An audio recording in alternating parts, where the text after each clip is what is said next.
And we're on. But yeah, God, I don't know how to start these things. Well, let's start by wishing everyone a happy Kwanzaa. You know, I mean, it is December 25th after all. And is the 12th day of Hanukkah? And what's that other one? Hanukkah, Boxing Day. That's tomorrow, though.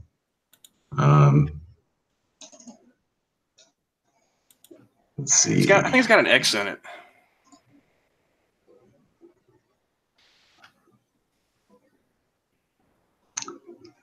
Let's Google that. You'll have to find it. Merry Christmas, everybody. Days in December.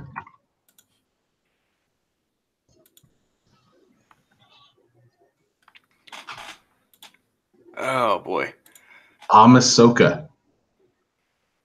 There we go. See, now this is wholesome right here. It's a raccoon's Twitter account. Very nice. I gotta admit, dude, I've always wanted a trash panda as a pet. You know, if they weren't such filthy creatures. I just thought they were little thieves. Hold up. How filthy are they? Apparently, they're pretty rabid. Well, they can be, at least. Oh, Omisoka is New Year's Eve in Japan. Della Hayes is in the chat. Hey, dude, how's it going? Oh, hey, yeah. You want in? Yeah, man, you're off work today, aren't you? You doing anything for Christmas, or are you already done? I gotta see if I can get. That's Hard Bastards. I don't want Hard Bastards stream. I want mine.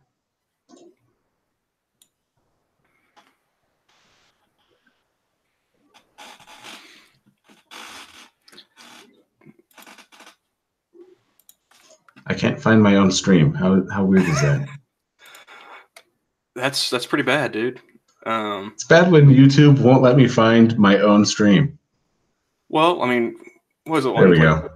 2 or 3 back. I think they didn't notify me for the stream that we were doing until like 15 minutes after we'd already started. Good old YouTube. Oh yeah.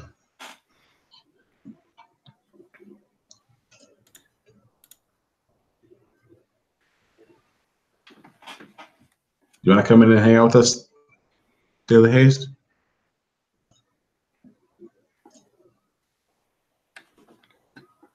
Yeah, man, we'll shoot you the link. Just let us know.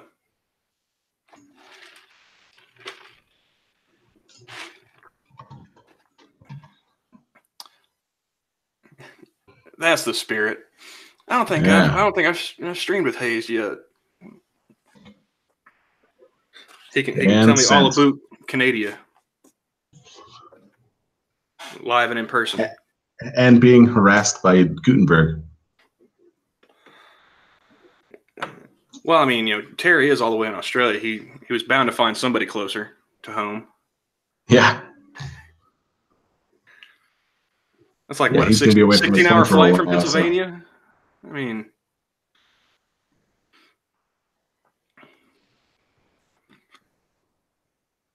Do I need to send him the link, or you send it to him? I already sent it. So okay. You should. So let's see. I'll see if I can do dude. I'm also I'm a horrible influence at my job.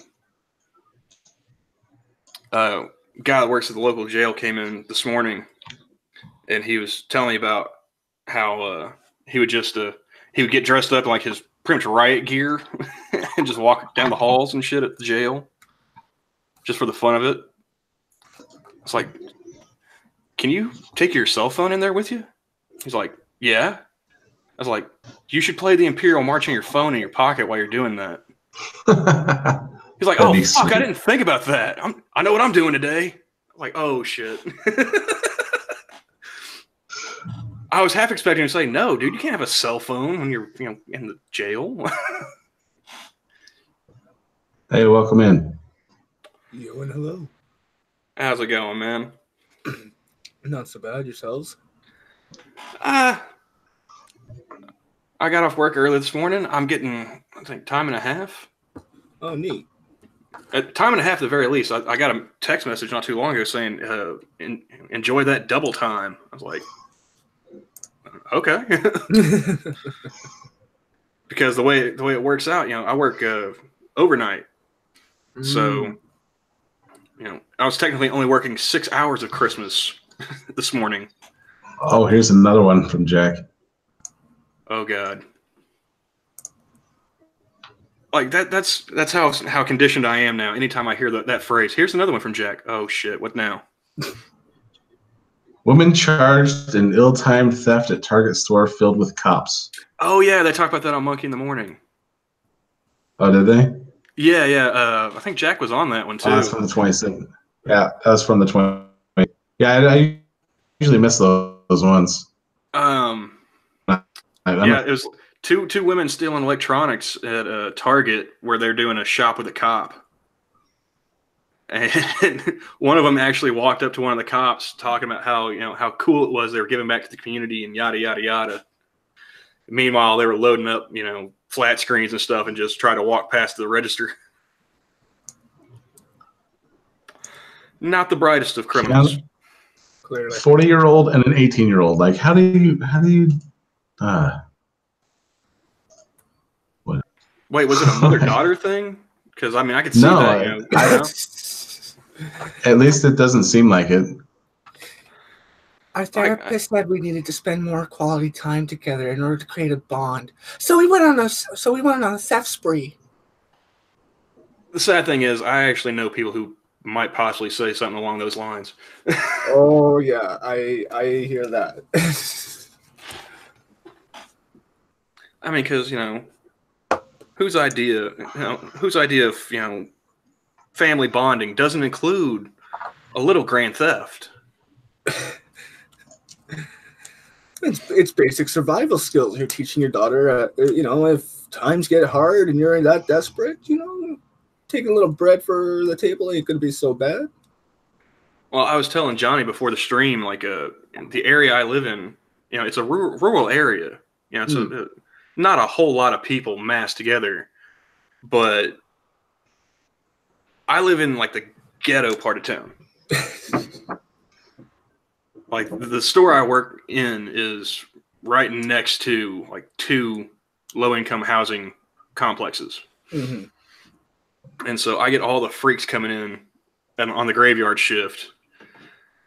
One lady came in this morning, 3 a.m. in her bathrobe and pajamas. Just didn't give a fuck.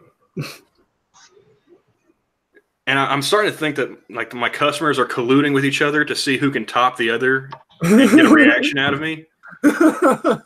Because that's the third time in about a week and a half. Before that, it was a girl in a zip-up onesie, with the footy pajamas with the hood and everything. Oh, wow. And a pair of Uggs. Ugh. And before that, it was a middle-aged woman in just her bathrobe. I don't know if she had anything on underneath. I didn't look that close. Yikes. Yeah. And I still haven't heard back from my boss because I asked hey, this is going to sound like a dumb question, but does a bathrobe count for the shirt, no shoes, or... She's like, did somebody come in here like that? I was like, yes. Why else would I think to ask this? What do you think I'm doing here at night? You think I'm just making this shit up? We've got video cameras. Look, lady. Yeah, I get so bored on the night shift. I just thought I'd make up random questions to ask you. Yeah, just random scenarios. What if this happens? No, it hasn't happened yet, but it could. It's crossed my mind. If you believe in the multiverse, anything's possible, right? But only flat earthers don't believe in the multiverse.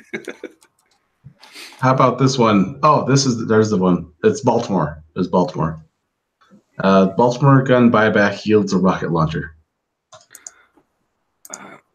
Even though I've never watched The Wire, I totally believe that. Yeah. That's on my to-do list. Maybe in 2019 I'll get around to it.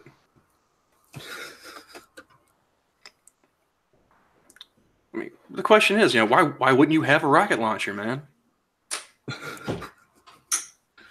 It's for those easy hunting days.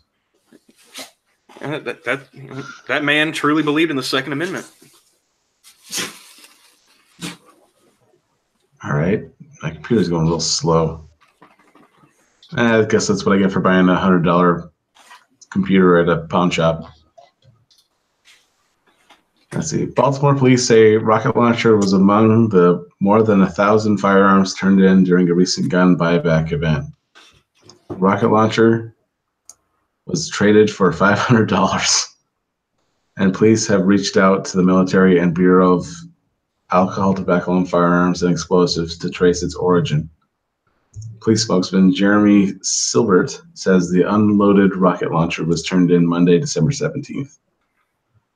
News outlets report interim commissioner Gary Tuggle said Friday that the city had spent $163,000 so far on the first two events last week, which netted 509 handguns, 273 rifles, and 245 shotguns.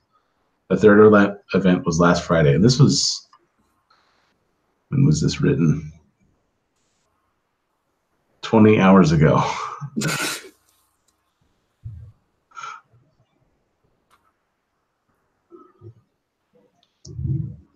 Let's see. Some have questioned the program's efficacy,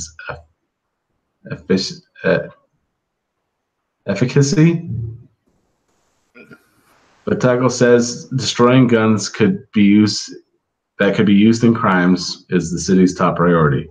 Well, yeah, I'm one of the people that's questioning right here. This dude came in there with a rocket launcher, and they gave him $500 and let him leave. Yeah. Holy fuck. Well, I'm sure. I mean, if that dude came into my shop and he, just plopped down a rocket launcher, I'd have some questions. Well, I'm sure everyone does, but who really wants to ask a guy who had a rocket launcher those kind of questions? Well, if I'm a cop in a police station and I've got a gun, I do. Yeah, he's already given me the rocket launcher. I've still got my sidearm. Yeah, but if he's willing to give you the rocket launcher, what has he kept? Well, I mean, he's unarmed now. That you can tell. Yeah, he's unarmed. He's unarmed in the police station. He's unarmed while he's in the police station. That's when you start asking some fucking questions. He's probably got ass loads of claymores just around his property. He's probably got like a fucking Sherman tank stash somewhere, Johnny Cash style, just one piece at a time.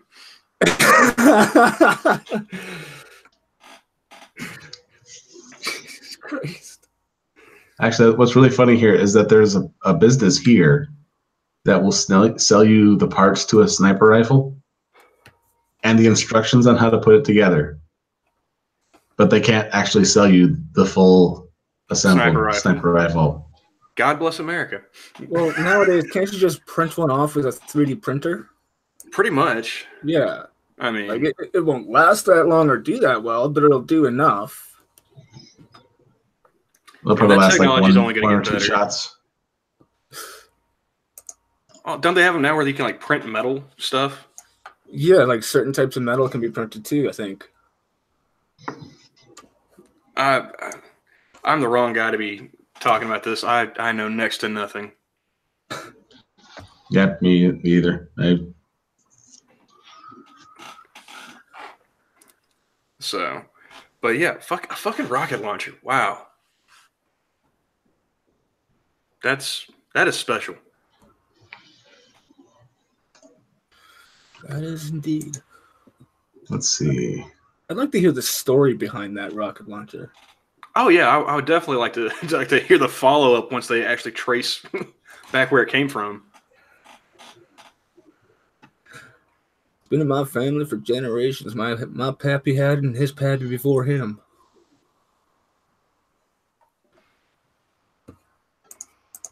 Okay, now they read that one.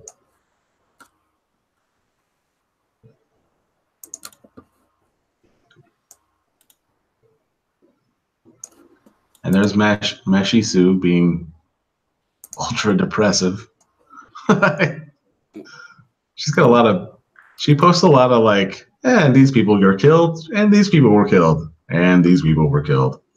And then there's a funny one, and then she'll go back to, and these people were killed again. Oh, I started following a whole bunch of different accounts. I took Sinatra's advice and I added like 40 porn star accounts just to kind of balance out the news Twitter accounts and the hot takes and all that shit, just to keep the blood pressure from getting too high. Yeah. But yeah. There's some that I follow just because I've argued with them before, and I just want to see how consistent they are in their dumb fuckery.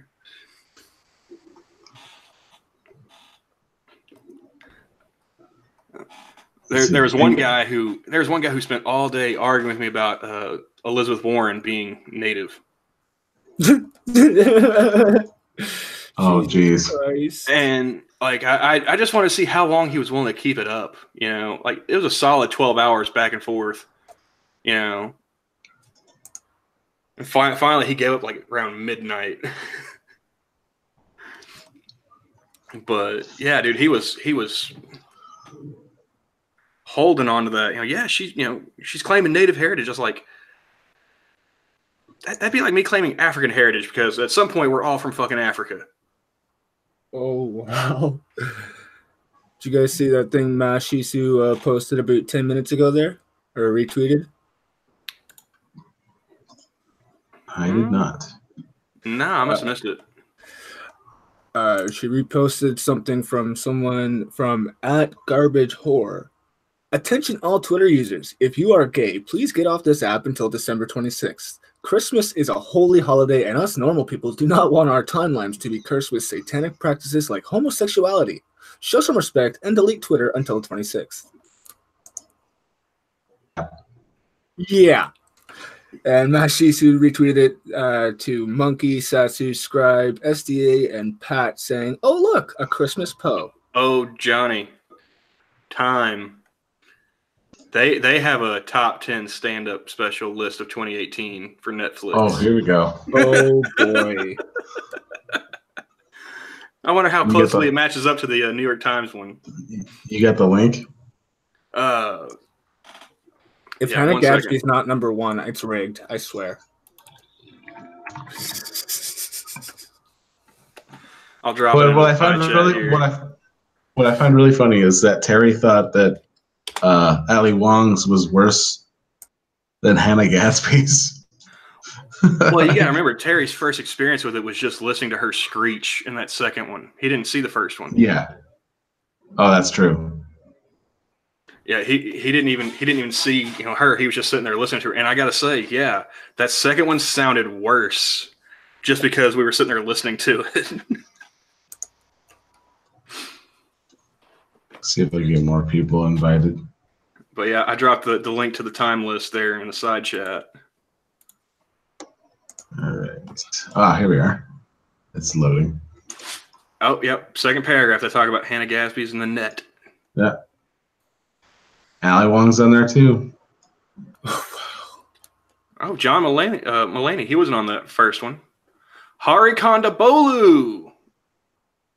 Yeah, fuck that guy. Yeah. Fuck that guy. Oh, I haven't seen him in a while. W. Kamal Bell. I remember watching his FX show. Wow, she is number one. Yeah, we still haven't got around to like that Chris Rock one. That's on the New York Times list as well, Johnny. Yeah. Tambourine. I watched that one a while ago. Yeah, it wasn't that bad. It wasn't that bad. It got to the point where it was like pretty social justicey, but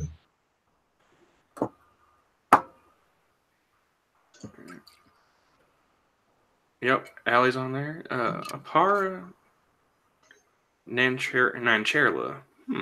Oh, the stand-ups. That's that half-hour special one, I think. Yeah. 1 second, I gotta step away for a moment. Each person has a special or something like that.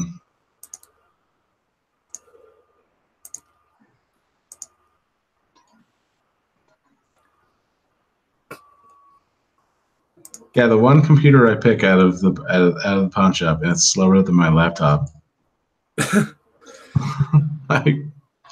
And my laptop crashes, so I'm just like, this would have been cheaper. I've been running off a laptop for the past 2.5 years now. I had a laptop, and then my cat broke it, so I switched to a desktop. Yeah, I gotta upgrade back to a desktop. I used to have one a long time ago, but I had to put it in storage while renovations were being done where I was staying, and by the time I got back, like 80% of the stuff I had on that desktop was gone. That sucks.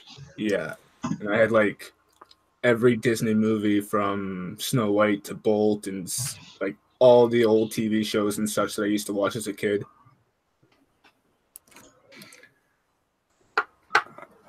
I got myself a new keyboard and mouse for Christmas. I need to upgrade my speakers, though. Yeah, I found a couple desktops. Whose dog was that?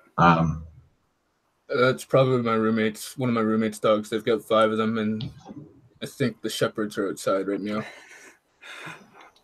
Well, I mean, I just been watching Bear too much. I'm just expecting someone to start barking at the dog now. Yeah.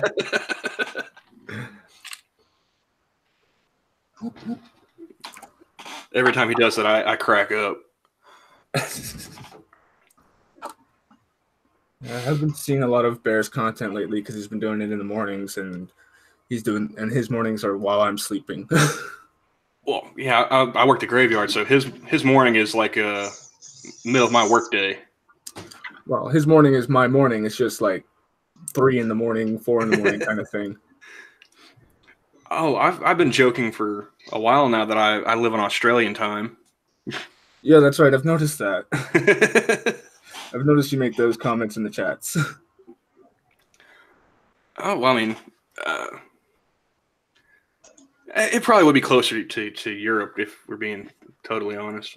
But it's not as fun to say. No, definitely not as fun. And I'm sure Terry and them appreciate it. Well, yeah, I always see like Terry and Peter in chat whenever I'm up. So exactly. That's why I say Australian time. And the fact that I live so close where I work, I mean, all I do is go to work and go home. So I was kind of joke with Terry about that. Well, that's what I do too. Like I get up, I go to work. Usually I leave about an hour before my shift starts so I can get there a half hour early. And it takes me about an hour to get home because by the time I get off work, I have to wait a half hour for the bus, and that takes a half hour to get up to here anyway. So, I mean, I live in walking distance. I can walk out of my house 10 minutes before my shift starts, and I can be there on time. Walking distance is different for me because I'll walk anywhere if I have to. Like I used to walk 2 hours to go to work from. Yeah, but you're Canadian. We're Americans. We don't walk if we don't have to. Yeah, and that says a lot about us because all the snow and shite. we have motorized scooters for our fat people to go shopping. We don't walk. To be fair, your average Canadian is quite like your American and far too lazy to do the walking that I do. I'm just weird and very, very cheap. Well, that's like what Prospero was saying is you're more like a northern Montanan. Yeah, I guess so. So pretty much that would make us neighbors. Like so. Howdy ho, neighborino. Except for I don't say a boot. Well, I don't blame you. If you did, I'd have Oh. to say it less because it wouldn't be as unpopular. Has anybody actually watched? Games. Anybody actually watched W. Kamau Bell's CNN show? No. I don't know anybody that has. I haven't watched any of these. I'm not gonna lie. I haven't watched a single one of these listed here. Oh no, I'm not even talking about his special. I mean, like, Netflix doesn't really advertise all that much. You gotta. Oh, okay. Well, if it's I'm talking about a CNN show. Like, just look at the. Well, then aside from that, aside from Chris Rock, I haven't seen any of these guys do anything. I've seen. W. Kamau Bell had a show on FX called Totally Biased. It was supposed to be like a comedy talk show, but it was all about black politics, pretty much. It's kind of like the Nightly Show with Larry Wilmore, except for funnier. Oh, I mean, it was on FX, so I mean, yeah, it was actually kind of funny. Well, I mean, like. The Nightly Show wasn't that bad until they got Francesca Ramsey on there. I was gonna say, I was like, they had Franny as a writer. That no. Yeah. The only show, like, I don't watch much TV these days. Like, anything I watch is usually online. Exactly, same here. But the only FX show that I can think of that I watch would be Z Nation. Well, like they used to have was it a whole night of comedy shows. Like they had Jim Jeffries had his sitcom Legit on there, and I think like season 2 or 3 they moved it over to FXX, which, I mean, good luck finding that shit. Yeah, but I watch all my shows on the internet too, so the only reason I know that Z Nation is an FX show is because in the corner of the browser, right, it has the logo on the screen. So yeah. Man, I hate this computer. You hate your computer. I have games that I pre-ordered and won in raffles I can't even run in this computer. I've had them for years now. Oh, looking at the chat, dude, that reminds me. Have you guys ever had any problems with lag on your typing when you're typing in the chat? Yeah. I was gonna say, like, because I didn't know if it was just me, like if maybe it would change getting a new keyboard, or if it was YouTube. But there'll be times when I'll type something and it'll take a couple of minutes for it to actually show me what I typed before I hit enter. Because I hate entering something with typos and misspellings and stuff like that. Yeah, like when you're typing something and then you stop to look up, make sure you didn't make any mistakes right away, and you're waiting for it to finish typing what you've already typed. Exactly. Yeah, I've been there before. It's just probably you got too much going on at once or something like that, or your computer's experiencing a brief moment of fuckery. I think it's like the resources are just spread too thin. Yeah. And you got so much shit going at once. And I think, having Hangouts up doesn't probably help either. No, I'm like, I would just be sitting there like, watching, Monkey or Lords of the Night or something like that. And I would make sure to close everything else out, except it'd just be like the live stream with the chat, just one window, one tab. And I'd be trying to type, something like, respond to somebody in chat or whatever, saying hi, how are you, whatever. And it would take forever for, 2 letters to pop up. Yeah. And then trying to, tag somebody so they got the little orange box so they'd see, hey, hello. It would take forever for their deal to come up. And I've got fairly decent speed internet, and this computer's barely a year old. Nothing else running on it. I mean, shit. No, right now it's running fine. Yeah, like I same thing happens to me sometimes too. Like you said, I'll have it very minimalized to what's running and stuff like that, but it's still just like the computer itself. It's got its background processes. Like it's got its automatic background processes and applications and stuff running too. That some are unnecessary, most are, and stuff like that. But you don't usually think to account for that when that happens and such. Yeah, so sometimes I'll just I won't won't say anything in chat, and I'll just lurk because I'll have that going on. And then sometimes I'm at work on my phone, so I got fat thumbs. Oh God. I swear the screen, like my phone is bigger than most phones I used to have, but like the screen is getting smaller and smaller, I swear, because I used to be able to type on the touch screen without any problems with one thumb, and then nowadays I do it, and half the time I'm getting 2 letters, 3 letters at once or something like that.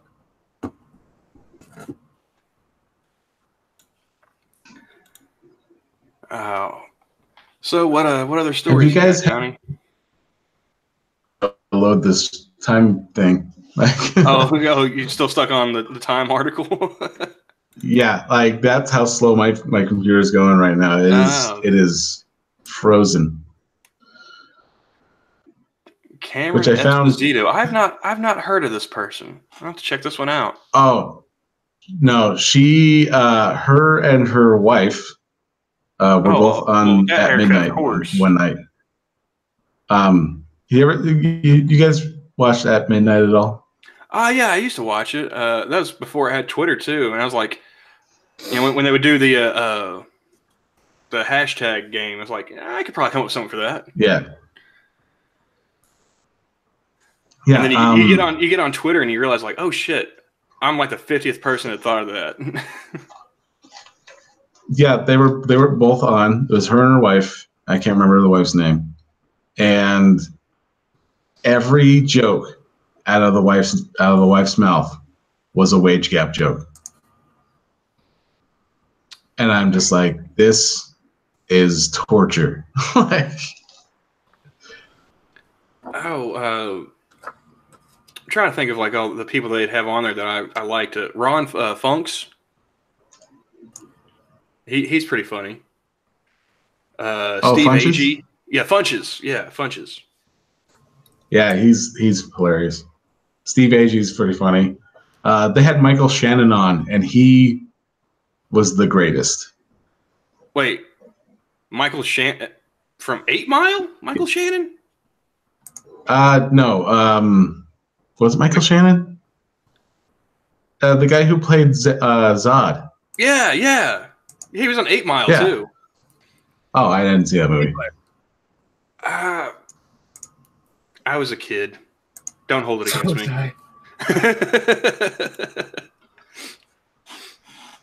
Now I have to look it up. But wow, I mean, He's a really good actor. But well, and then he had everyone fooled when he was talking about wearing a suit that had flippers. Wearing a suit that had flippers. When they were doing Batman v Superman. Oh. Like people were trying to get him to spoil because he was in it. And they're like, oh, well,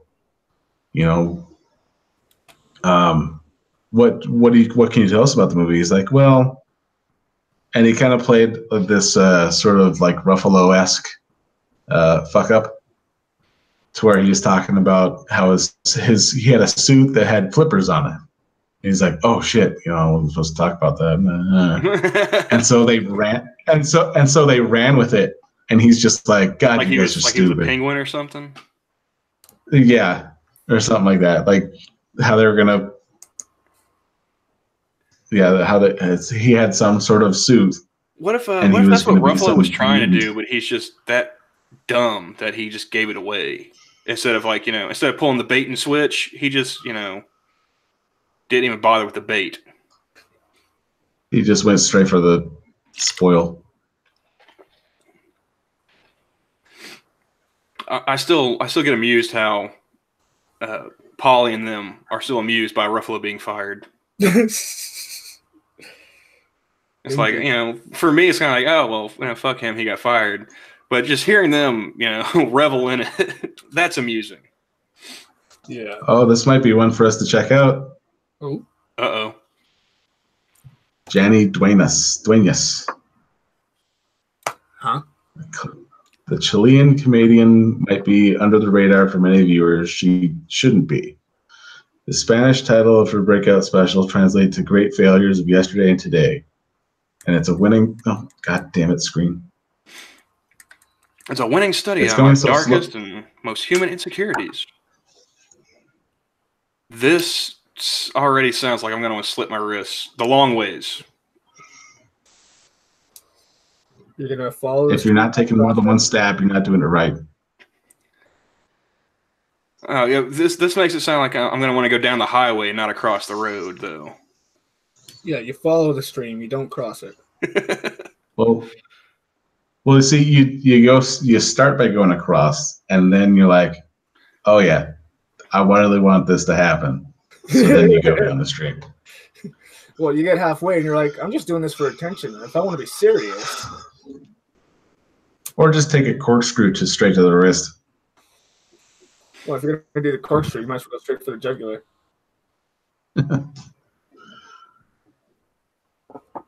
Or the temple. Let's see. I have two options doing these jokes. Be a mother or be a drunk aunt. I don't know. I still don't know which. The result is a set that is perspective as it is fearless. Ugh. Yeah, no. Just no. I'm assuming when she says, to be a mother, she's talking in vitro. I mean, that haircut alone. That's telling me there's a turkey baster in her future. Oof. Okay, Teague Notaro, I can almost guarantee that that's going to be a funny one. Oh, that brings up the question. Should we go ahead and watch that kind of to cleanse our palate of That could be Gatsby one. and Silverman and Wong? Yeah, because the two that I watched of hers, I watched her old Comedy Central's stand-up, her half hour, and that was really funny. And then there was one that I watched of her, I think it was 2 or 3 or 4 years ago, and that was pretty funny. I nominate that we add Hari to the list as well. I want to see what kind of jokes this man has come up with. See, and his half hour wasn't that bad either. I thought it was pretty good. But his personality is that of a brick wall. And I think the next time we do one of these, I need to preface the stream by saying, I don't want to shit on these people. I want them to make me laugh. I want them to be successful. I don't want to hate them. Let's see. Carmen Esposito rape jokes. Esposito channels the kind of righteous fury that can only come from someone who's been through hell and clawed her way back. Her worthy mission to ensure victims of sexual assault are the storytellers never gets in the way of her ability to deliver one of the year's most hilarious specials. Wait, what? Okay, if that other chick made me want to slit my wrist, this is sucking a tailpipe level of suicidal tendencies. I want to eat razor blades. I want to be AIDS-covered razor blades.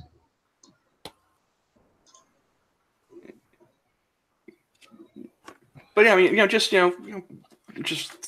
shove a hose into my car's tailpipe, and I'd rather slowly choke until I taste the sweet release of death. I'd rather let a possum give me a BJ. I'd rather a badger give me a BJ. I know, I'm sure he's well practiced. I mean, he is on Twitch all the time. Heyo. Uh-huh. It's funny too. I was in his chat in one of his streams the other morning before work, and he's talking. So I made a joke. Someone's like, "Imagine if someone else viewed you with 1,000 viewers, hosted you with 1,000 viewers." I'm sitting there like, if someone hosted you and they had 1,000 viewers watching at the time, that person would lose 1,000 viewers. Ouch. That's harsh, man. Didn't we already beat them up, twice. You really got to keep, No, the Badger knows how it is with me. He knows I'm just having fun with him. Right. I think it's the same way with him and Terry. Yeah, except Terry's there more frequently, so he's had more chances to get under his skin, but more than I have. Well, that's why I joke that I'm, on Australian time, because I don't ever actually see Badger streams anymore.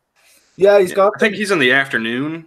No, he's in the mornings now. Oh, he's in the mornings now? Well, because around I'm on GMT, so around 9 or 10 a.m. my time, so about an hour or two ago. That's when he would start his streams, more or less. Yeah, because most days I'm usually going to bed around noonish my time, but yeah, he was streaming there in the afternoon. I started working nights. I stopped watching. Mm-hmm. And also, I realized I got kind of close with getting him on a Nazi joke. Oh, God. And I was like, you know what? I probably shouldn't stick around because they're going to keep coming to me. And eventually I'm going to get this poor kid in trouble. Oh, fuck. You've heard Terry complain about how sensitive Badger is to certain jokes and such. Well, see, here's the thing. I managed to do it without I almost managed to do it without using the word Nazi or National Socialist Party, anything like that. I told the story of Johnny once or twice. He's probably sick of hearing it, but oh, I never get sick of hearing these stories. No, one of his people in his chat was complaining about the day they had, and Badger read it. And he's like, well, it's not always going to be sunshine and rainbows or something to that effect. And so I said, that's right. It's not always going to be sunshine and rainbows. Some days life is like Belgium. You just have to march through it. And he got to Belgium. He's like, nope, I'm not reading the rest of that. Well, you guys ever heard of the Yogscast by chance? I have not. What is this? Well, the Yogscast is this UK group. They're like an ever-growing, they're like a legit business now. They're a YouTuber group for video games and such. And they've been going on about 10 years now, give or take. But they've got all sorts of content like animations, gaming videos and such, live streams and such. Like they do a yearly Christmas thing on Twitch where it's 24-hour stream partnered with Humble Bumble to raise money for charities. But they've got this song that it's a meme song from one night when they were playing Civilizations. It's called All Rise for Datloff. I used to request that on Badger's Twitch streams, requests and stuff like that, and then he banned it because it sounds like a meme song. It is a meme song, but it's a funny meme song. I don't know what your problem is. Well, the joke I've been having with him on Twitter is always, around him being a German. Well, Terry and I use that joke too, except to say he doesn't know how to have fun. Well, no, he had one where he was like, he had quote tweeted somebody, and he said in response, to kind of tone down the rhetoric. And I was like, and I retweeted him, and I was like, we're fucked when a German is telling us we need to tone down our rhetoric in America. He's like, am I not an honorary American yet? No. I was like, hey, man, if I was the GM of America, I'd draft you in the first round, no problem. But for the sake of this joke, 999. Well, yeah, fuck. But yeah, that started me and Terry ripping on Badger for he doesn't know how to have fun because he's a little and I know I tend to come off when I'm criticizing Badger, I tend to come off harsh or potentially harsh, and I always have to say it. It's not my intent. I like Badger. I respect him and stuff. He's got his own thing going, and that's great. I really do believe that. It's just like I had to step down from Twitch mod on his thing because I didn't agree with the way he wanted to do things. And like I said, that's great that he wants to do them that way. It's just not how I can't be a mod and follow the rules that he sets in place if I don't agree with them. So Right. I just like giving him shit because he seems like a cool dude. all right, and his reactions are fun. Yeah. No, it all started when he was still on YouTube, and I caught one of the Minding Freedom streams, and he was talking about wanting to move to Wisconsin. I was like, the whole of America, and you pick Wisconsin? I was like, we got Hawaii, right? But then you get to home and you realize this makes sense. Well, I mean, I'm in Oklahoma, and like we have seasons. It's starting to get to where it's like just hot and cold, though. It's not that summer is getting longer. It's that like autumn and spring are getting shorter. Yeah, fair enough. And so, but like I can't imagine going too much further north. I'm going down my at list just to send mass invites.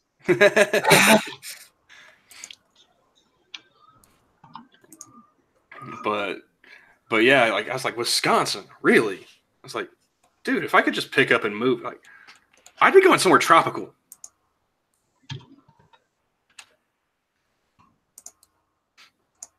I know Monkey's not gonna come. I'd be going somewhere with a beach. No, Monkey's not even on Steam. I doubt he's near his computer right now. He's probably sleeping. Well, he's probably with his kids. Or sleeping and then back with his kids. Or sleeping. Yeah. I thought the kids did their Christmas yesterday. Who knows? I thought he said that there are some kids today and then okay. No, that makes sense. Yeah. Some kids yesterday. Well, yeah, he's got a boy and a girl, right? So they've got their own families. He's got 3. He's got 2 boys and a girl. Oh shit! Fuck! I only ever hear of one boy at a time, so I assume it's just the same. Yeah, if I'm not mistaken, he said on stream one time, like they had 2 and then they had an oopsie daisy.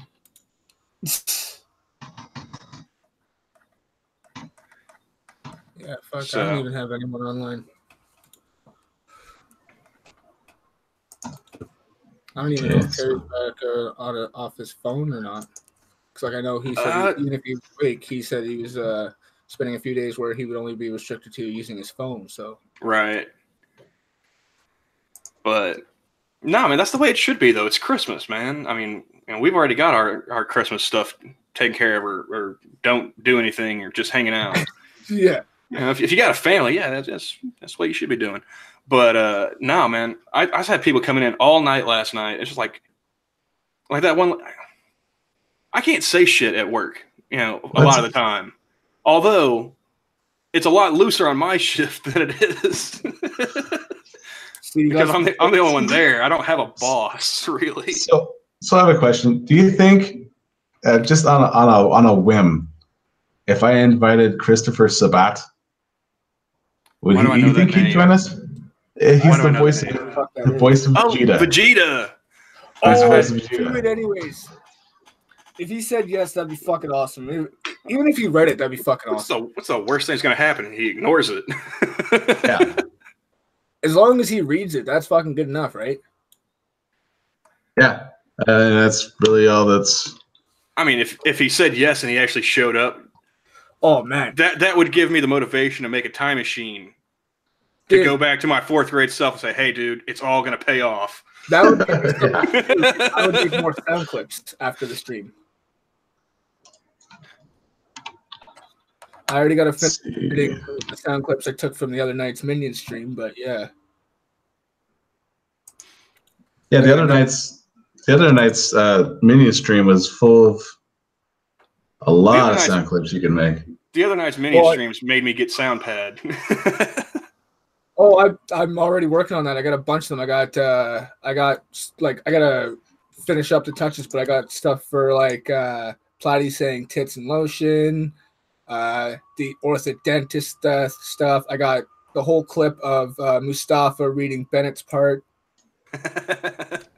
I'll send one to Zach Levi too. I even managed to make a GIF of Quiz doing his little dance there, so I'll post that on the Twitter here right now because I fine-tuned that yesterday too.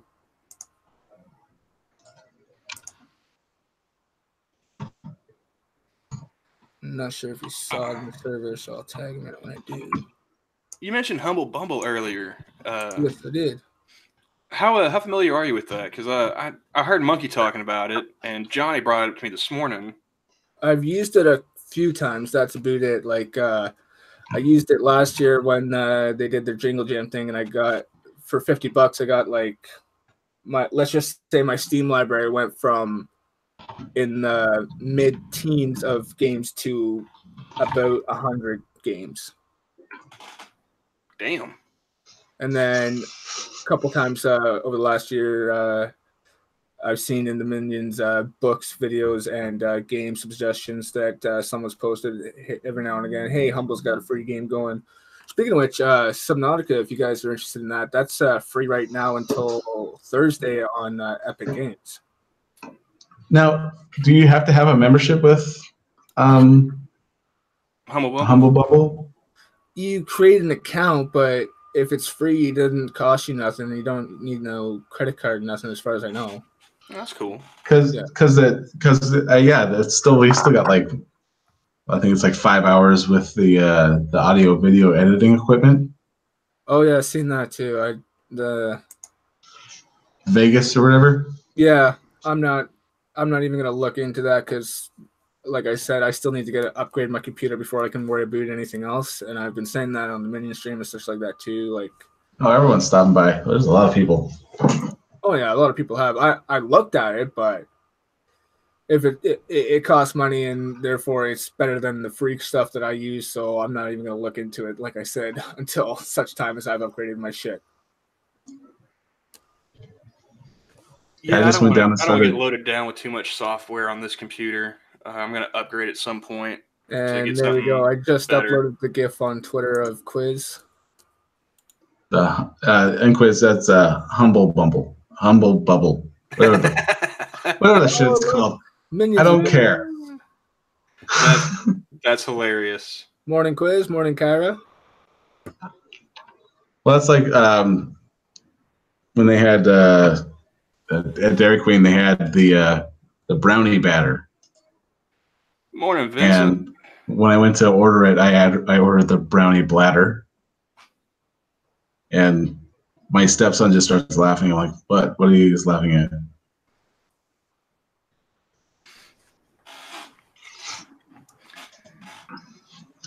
Merry Christmas, everybody.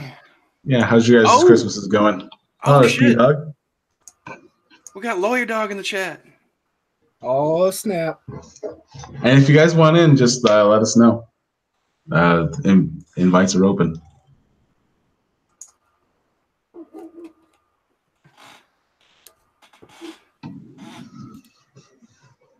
Yeah, I definitely went ahead and bookmarked Humble Bundle, but I'm not creating an account just yet. I'll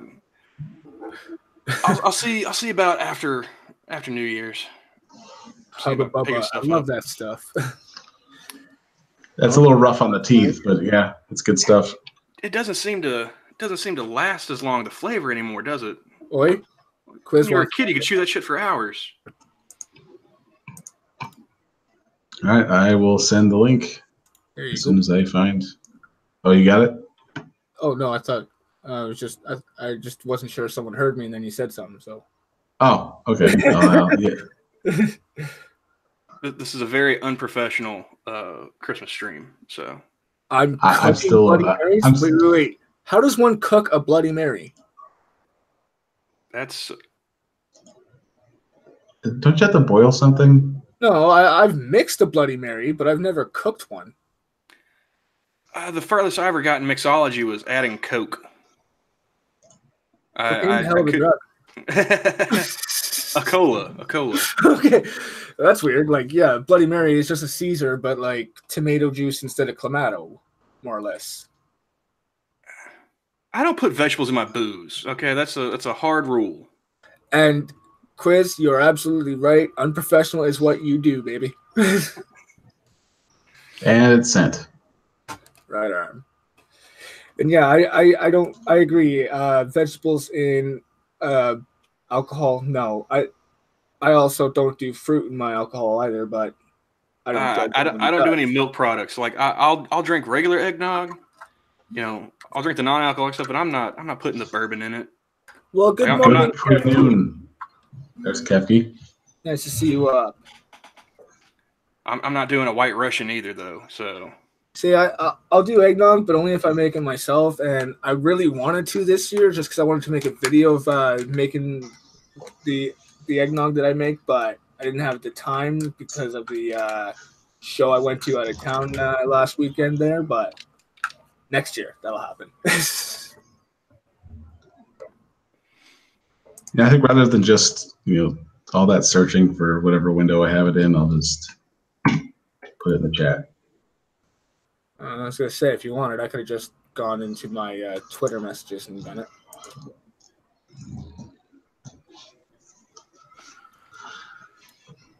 I have learned that I have to have Twitter open like on a web browser to copy links and whatnot. I usually just use the app. So if I have that open, I forget to open up a tab with Twitter on it.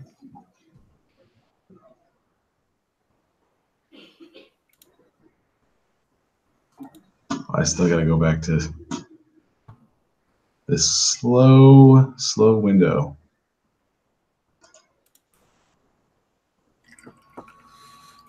Now I really feel bad here. I have been spending the last 9 months or so complaining about my shitty laptop, and you guys are just making me feel all decent. No, I don't want to watch Hannah Gatsby's trailer. For what? She got a new one already? Oh, for fuck's sake. Please, no. I don't know. I'm still trying to drink away the memory of seeing my prediction. On the link. And it sent me to.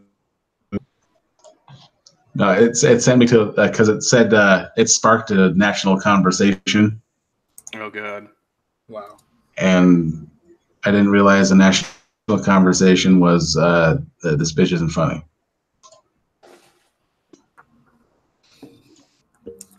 Just terrible.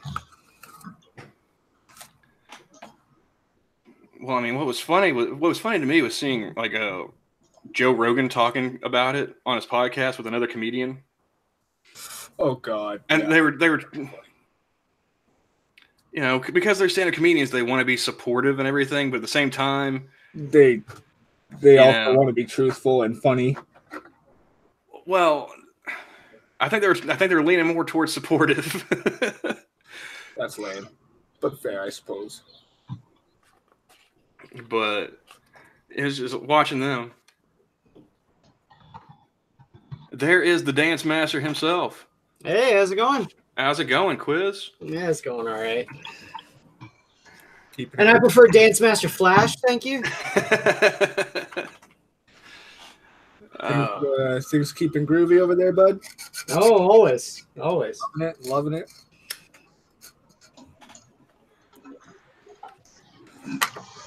So how's your morning, afternoon, or day been there, Quiz? It's been okay. I woke up only a couple hours ago. Oh, welcome to the club. Yeah. I've been up since last night. Yeah? Yeah, I work nights, so I usually wake up in time for Lords of the Night to start. That's my Good Morning America right there. That's my morning news show. And then I'll listen to Minions while I'm at work. Yeah, that's cool. But thank you for tuning in. It's always interesting. Oh, I'm so looking forward to this week. It's gonna be the first week where Friday and Saturday I finish in time to get home to watch the Minions and stuff. Like I finally got my schedule switched where on the second half of my work week, where I have 3 of us scheduled for my station, I can finish at 8 o'clock my time and get home with a half hour left before the mania starts. Oh, just to point out, quiz. Did you read the entire grouping of people that I invited? I did not. I also invited Chris Sabat and Zach Levi. So not that I'm expecting to hear anything from them, but it would be a Christmas present. Yeah, no. Polly is currently. I don't think he's actually on the plane right now, but he's heading to fly in to see his parents, so he's probably going to be a no-show. Oh, that's cool. Yeah, it's mostly an invite in spirit anyway, so it's. Yeah. Well, I mean, you know, it is okay. Christmas. It's okay because, you know, he's just going to log in on his other account on the plane's Wi-Fi and come in as P-Dog Night. So either way, we still got Polly. Well, if that's the case, then he's already here. Well, it's funny, like, yeah, a lot of people are doing that. Like, my brother, he just went to go visit his. I don't know if they've met or not before, but he went to go visit his dad and his half brother up in BC or something like that. Well, he went to go visit family up in BC that he's never really met before, but. And then my best friend, he's got his son that he didn't know he had till about a year or two ago up since 2 days ago now. Oh, that's one hell of a surprise. Well, yeah, like they went on a trip to BC a year or two ago, and he found out he had a son. So now the kid's up here visiting for the holidays, and that's pretty cool. I got to meet the guy yesterday. Okay, he's around my age. Oh wow. Well, my best friend is like a couple years younger than my mom, who's 17 years older than I am. Okay. You're not quite on Poppy's level of Jerry Springer, though. Get on that. I'm sorry, my life's not broken enough. I could explain more, but I'm still confused by it. Yeah.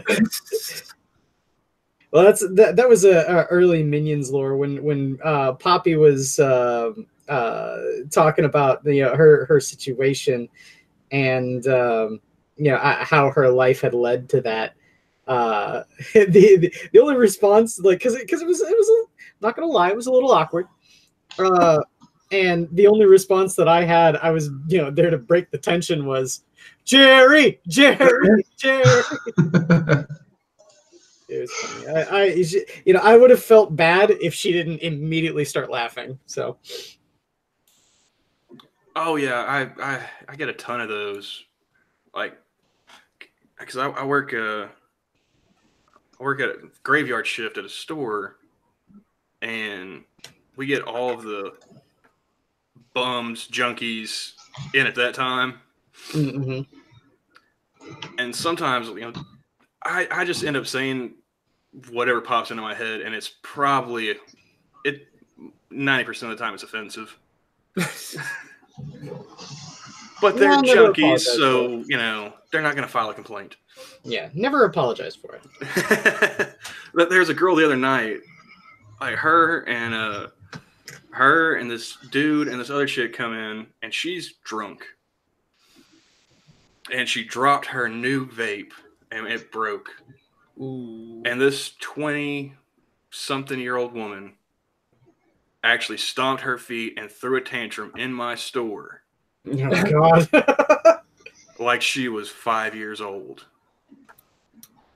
And then her and her friends, come up to the register to pay for their stuff, get a pack of smokes, yada, yada. And once the other friend is done getting her stuff, the drunk girl's like, "Oh, and one more thing, sir," trying to, make a joke of me going back and forth, getting this and that for him. Mm-hmm. And I didn't laugh because it wasn't funny. And she told me to lighten up. Come on, man, have a laugh. I was like, didn't you just throw a tantrum over a fucking vape? I'll learn to laugh at your dumb jokes when you learn to woo-saw that shit. And hi, Kefki. Nice, Kefki. That's funny. That's funny. Well, what was hilarious was that the other chick and the dude were black, and they thought they started cracking up laughing. And there's nothing I love more than making black people laugh, because that's the toughest audience, man. You know it's funny if they start laughing. Yeah, it's true. Oh. It's very true. And they love nothing more than watching somebody else get insulted. Yeah. Can confirm. Best joke I ever made was to a black guy about another black guy. Fucking, it's all a staff one night, and we're out drinking after work, at work, of course, and we're sitting in a booth, and there's so many of us that half of us are standing in front of the booth. So I look at one of the black guys who is now my boss, and I look at this other guy who he's a Rasta lifestyle black guy. He's from synagogue. He came here to Canada, make money, and send back to his family and stuff like that. Great guy, full on fucking Rasta lifestyle. Like, it's because of him I could do a decent Rasta impersonation. And him and I for your Bumble Clot reading. Oh, you hear me, Farah? You hear me? You don't understand. You bumba-clad pussy, but they don't understand the true meaning of respect. You hear me, Farah? They hear the word respect. It just passes over them. They don't understand. It's pretty good. It's pretty good. Yeah, well, I had a lot of time to practice with him, getting baked with him in his van, but like, yeah. We were sitting there. He was sitting in the booth, and my current boss, who wasn't at the time, he was just another guy like me. I look at him, and I look at him. I'm like, "Hey, yo, Boba," because his name is Bobakar. Mm-hmm. And I'm like, "Hey, yo, Boba, how's it feel to be the only black guy at this table?" He's in the middle of the booth. He's got people filling to outside, and like I said, there's half of us standing outside the booth. Mm-hmm. He pushes his way. He's laughing so hard at what I just said. Pushes his way out of the booth and falls to his knees, crying in laughter at what I just said about the guy beside me. Nice. That is how you know you have done something awesome. Yeah. My favorite one was I had these two dudes come in at like 3 o'clock in the morning, and I've told Johnny about them. I've kicked them out at least 6 times in the past 3 months. Yeah. These two brothers. And the first time, this one walks up to me. He grabs snacks off the shelf, comes up to the register, and he asks me if I have food stamps and if I'll help him out. And I just looked at him like, nah, bruh, I got a job. And his brother looked at me, and started laughing his ass off. Of course. Because the other dude didn't know what to say to that. Oh, for fuck's sakes. See, it could only have gone one of two ways once he started laughing, and I'm glad it went the way I wanted it to. But I've kicked him out at least 6 times, separately and together. Oh, man. And they always act surprised. It's gotten to a point now where it's like a routine. If they come in, they don't even get their feet off the welcome mat. Get out. Get the fuck out. No, that's what I told them the first time. I went off on them hard at like 2 o'clock in the morning because they came in drunk and they were trying to buy beer. It was like right after we stopped selling beer. Shocking. And I was like, dude, I can't sell that to you. The computer won't even register it. I put it away.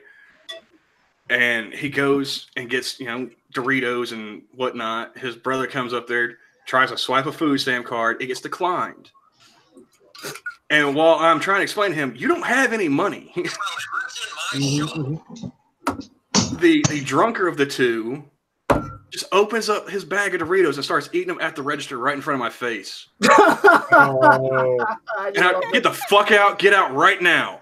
They're like, what? Why you being like that? I was like, because you're drunk as fuck and you ain't got no goddamn money. Get the fuck out of my store.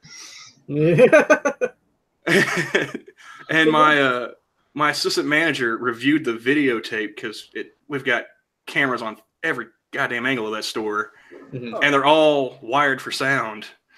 And so he reviews the tape and he just hears like a stream of expletives coming out of my mouth. And he's like, yeah, those guys were already banned from the store. They shouldn't have been here in the first place. Next time, try to swear less. Well, to be fair, if people are already banned from the store and you've got visual proof of what they look like, shouldn't you have that posted behind the register so said staff could understand this and know this ahead of time? I've already told you, man, I work in the ghetto. If we did that post office style, FBI most wanted, nobody be in the store. I'm sorry. I keep forgetting I live in Canada. We're more polite and we make sure that our staff knows that even in our ghettos. Yeah, we'd go out of business in a week if everyone who was banned from that place had actually held to it. Fucking no. But well, no, not all bands last forever. I mean, what was hilarious was like the next time I kicked him out, I told my assistant manager when he came in, he reviewed the tape. He's like, I thought I told you less swearing.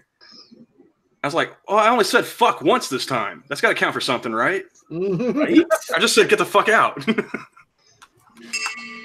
Well, fuck.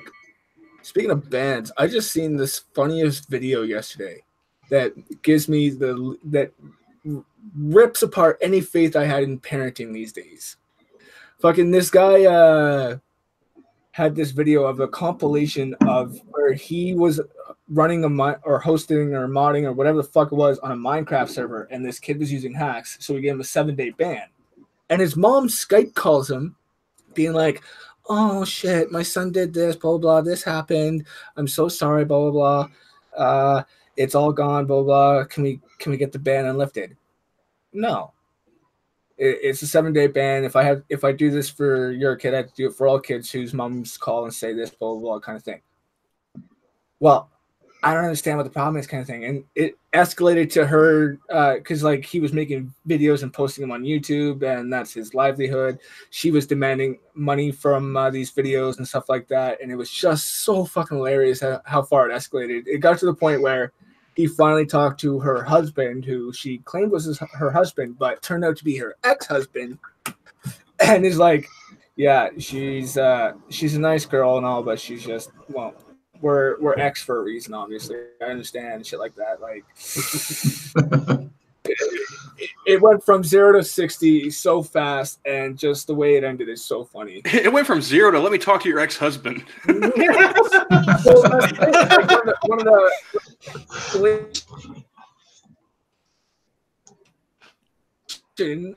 of the getting a little robot there, dude. I watched the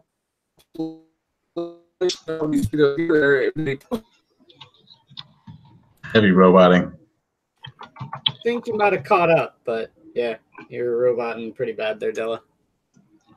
Oh, he's still roboting bad.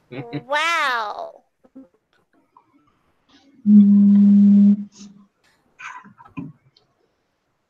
So I see Kefka came in and snuck in fairly quickly.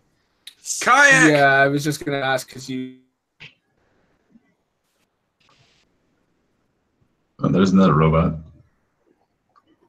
Well, hey, Kara, how's it going? Wait, am I roboting Hey, now? Johnny. No, I can't. Wee! Squee!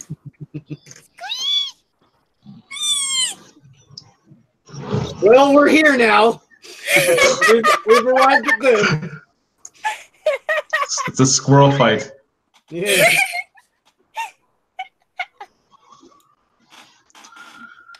No, I was walking behind an elderly interracial couple. It was a black guy, white older lady, and I had I make my own ringtones on my phone, because I hate the generic just chimes and shit. So I just happened to make one, and it got to the point where I was just walking behind, and all of a sudden it just got really super quiet. So I'm like, something's gonna happen, and then my ringtone was. Yeah, I remember you saying you telling the story on the Thanksgiving stream. Yeah. Yeah, and yeah, like the guy just turns around. He's like, "That is the greatest thing I've ever heard." Yeah. I wonder what his reaction would have been if your ringtone had been a mulatto butts.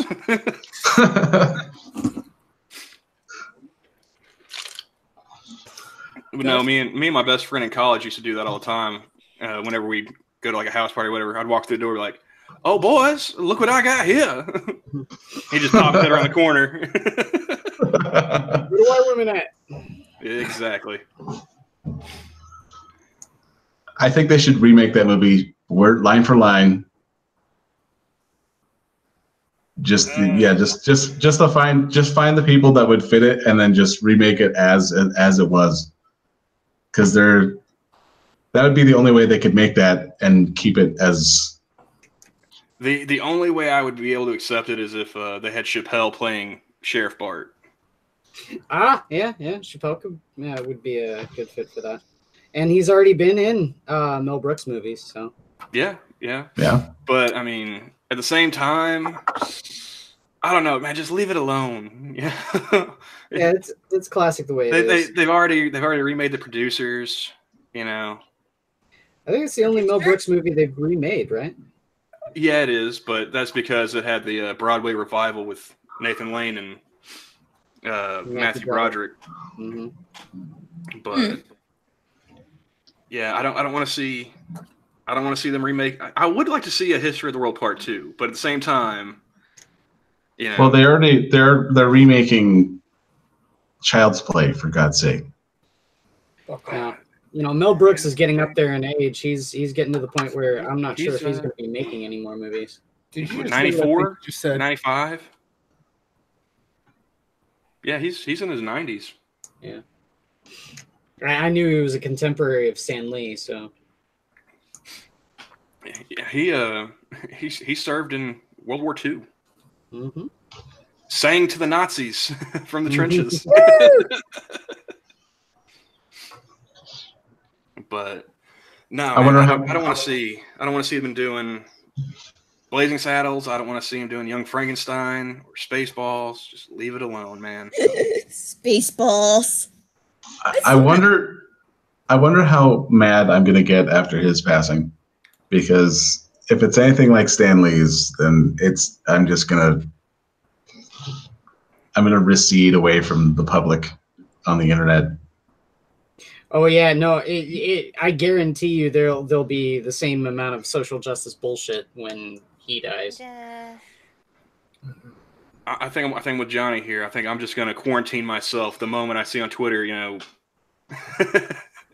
horrible self-incriminating or self-loathing racist.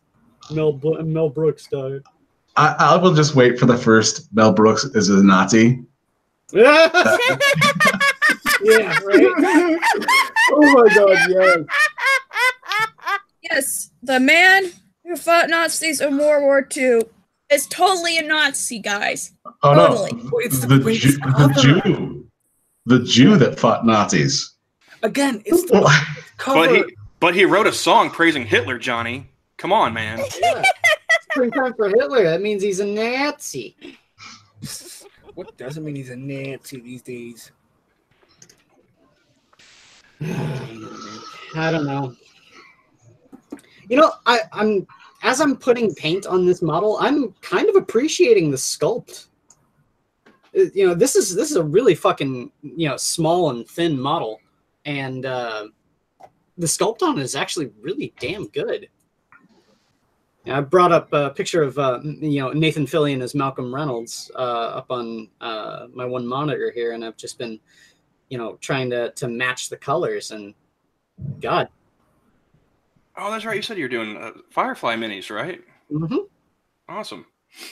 Yeah, my mom really likes the show, and this is the sort of I explained it a little bit on the Minions, but I didn't really get into the detail of it. My mom was one of those people that didn't quite understand World of Warcraft back when I played it.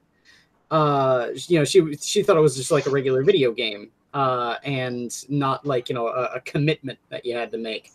And there were times where she was like, "Come on, we need to go," or you need to come and do this for me. And I'm all like, "Mother, I can't. I'm in the middle of a raid." And she's all like, "I don't understand." Blah blah blah blah blah. So I got her into playing the game, and then she started raiding. And the very first opportunity I could, when she was raiding, I would say, "Hey, Mother, can you come and do this for me?" And she's like, "I can't. I'm raiding." I'm all like, "Uh-huh." Yeah, I wish I could have pulled that Jedi mind trick on my mom with GTA, but no such luck. But she and I have had the same interaction with miniatures. Like I'd be sitting here painting minis or something like that, and I don't want to get up and do something because it's a little time sensitive given the fact that paint dries and stuff, and so I'm sitting here painting a couple of her Firefly minis because I sincerely hope that she appreciates the paint job. And I can sit there and go, "Yeah, well, don't get mad at me when I'm sitting here painting a model and you come and ask me to do something and I tell you no."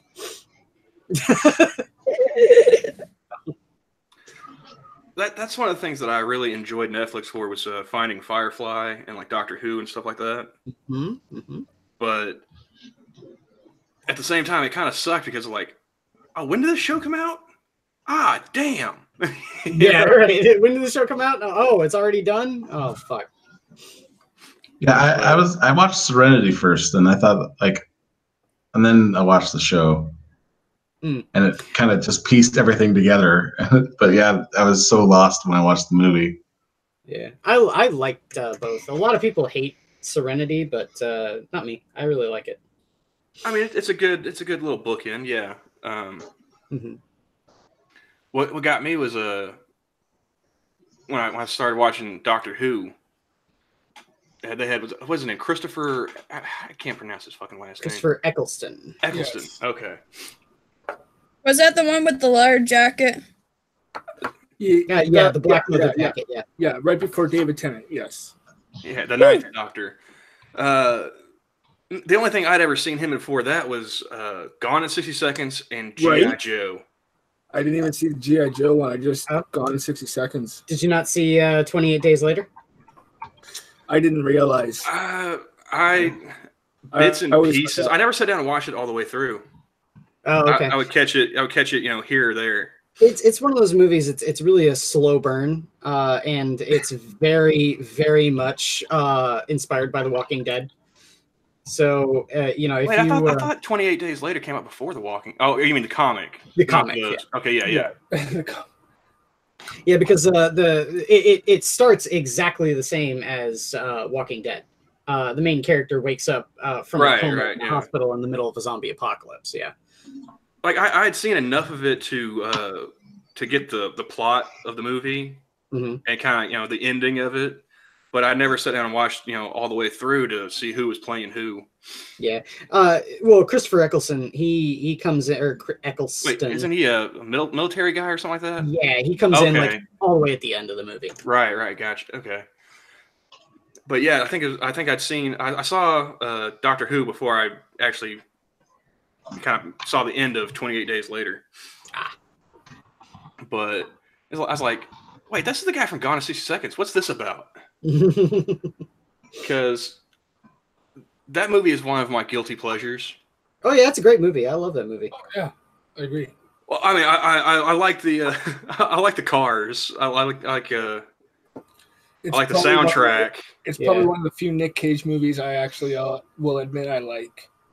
And when that movie came out on DVD or on television where you could watch it,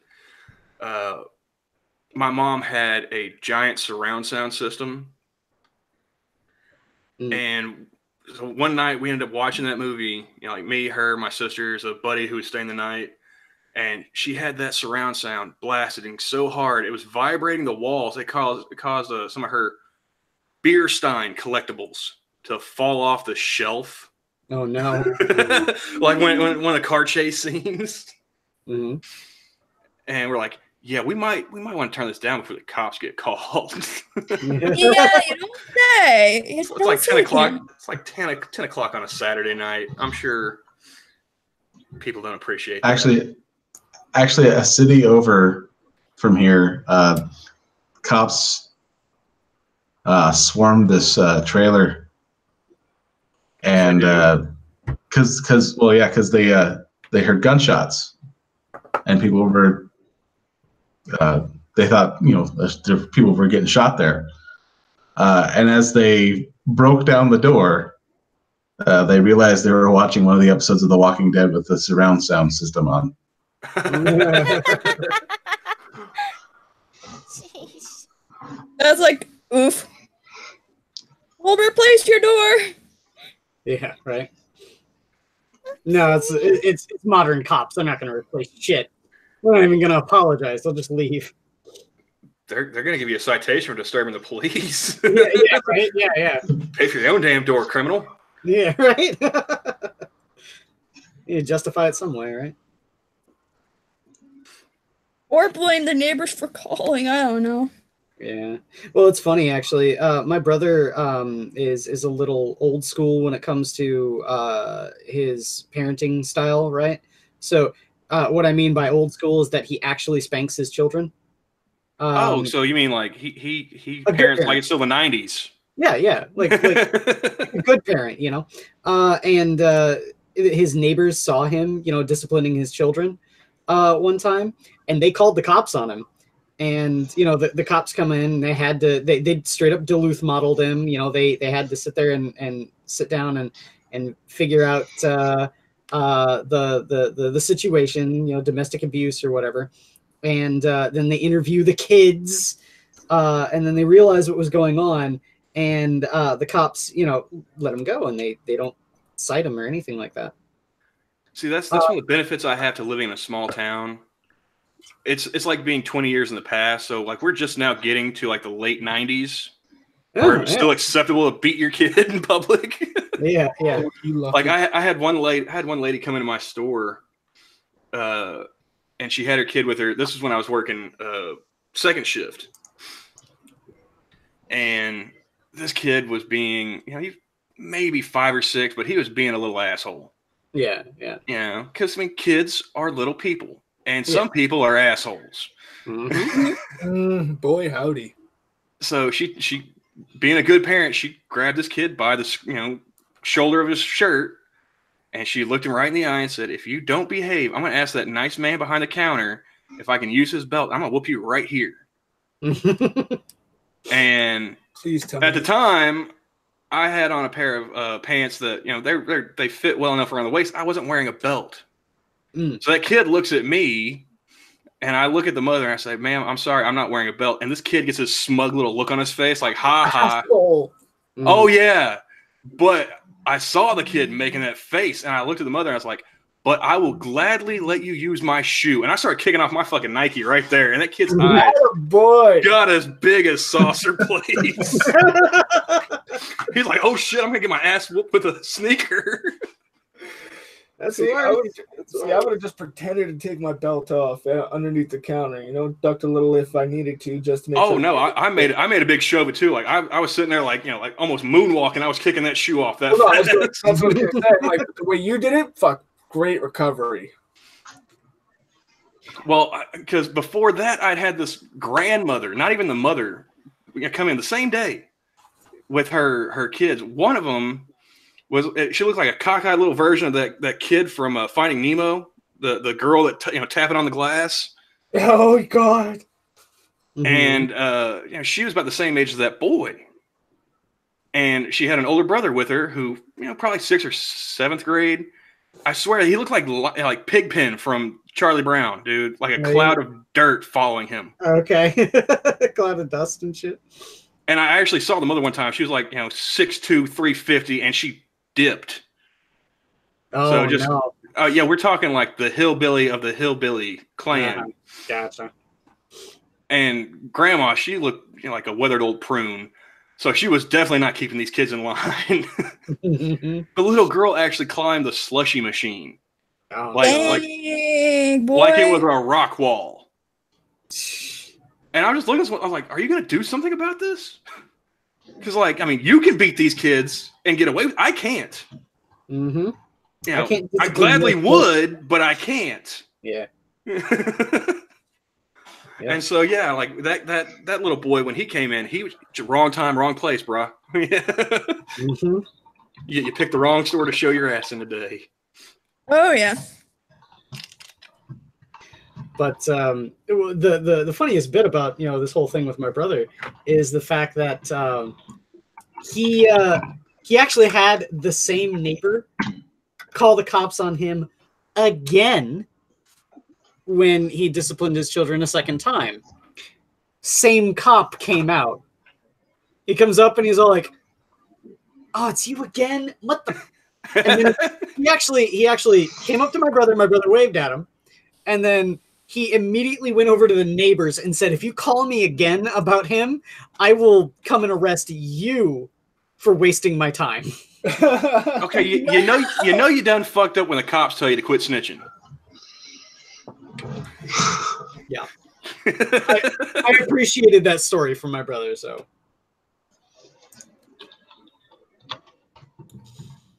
Just That was a Yeah. nice story. That's like it's an old Sinbad joke where he's like, I used to live in a time where everyone in the neighborhood would whip your ass, only to inevitably get to your father and he would whip your ass. Mm-hmm, mm-hmm. Yeah, that's exactly how it was for me. Like my mom and my dad were separated. Like they never got married. So I would get my ass beat at school. I would get home. My mom or her husband would beat my ass for getting my ass beat at school. And then every other weekend, my dad would pick me up. So I might wait a week and a half and get my ass beat again. Jeez. For something I did 2 weeks ago.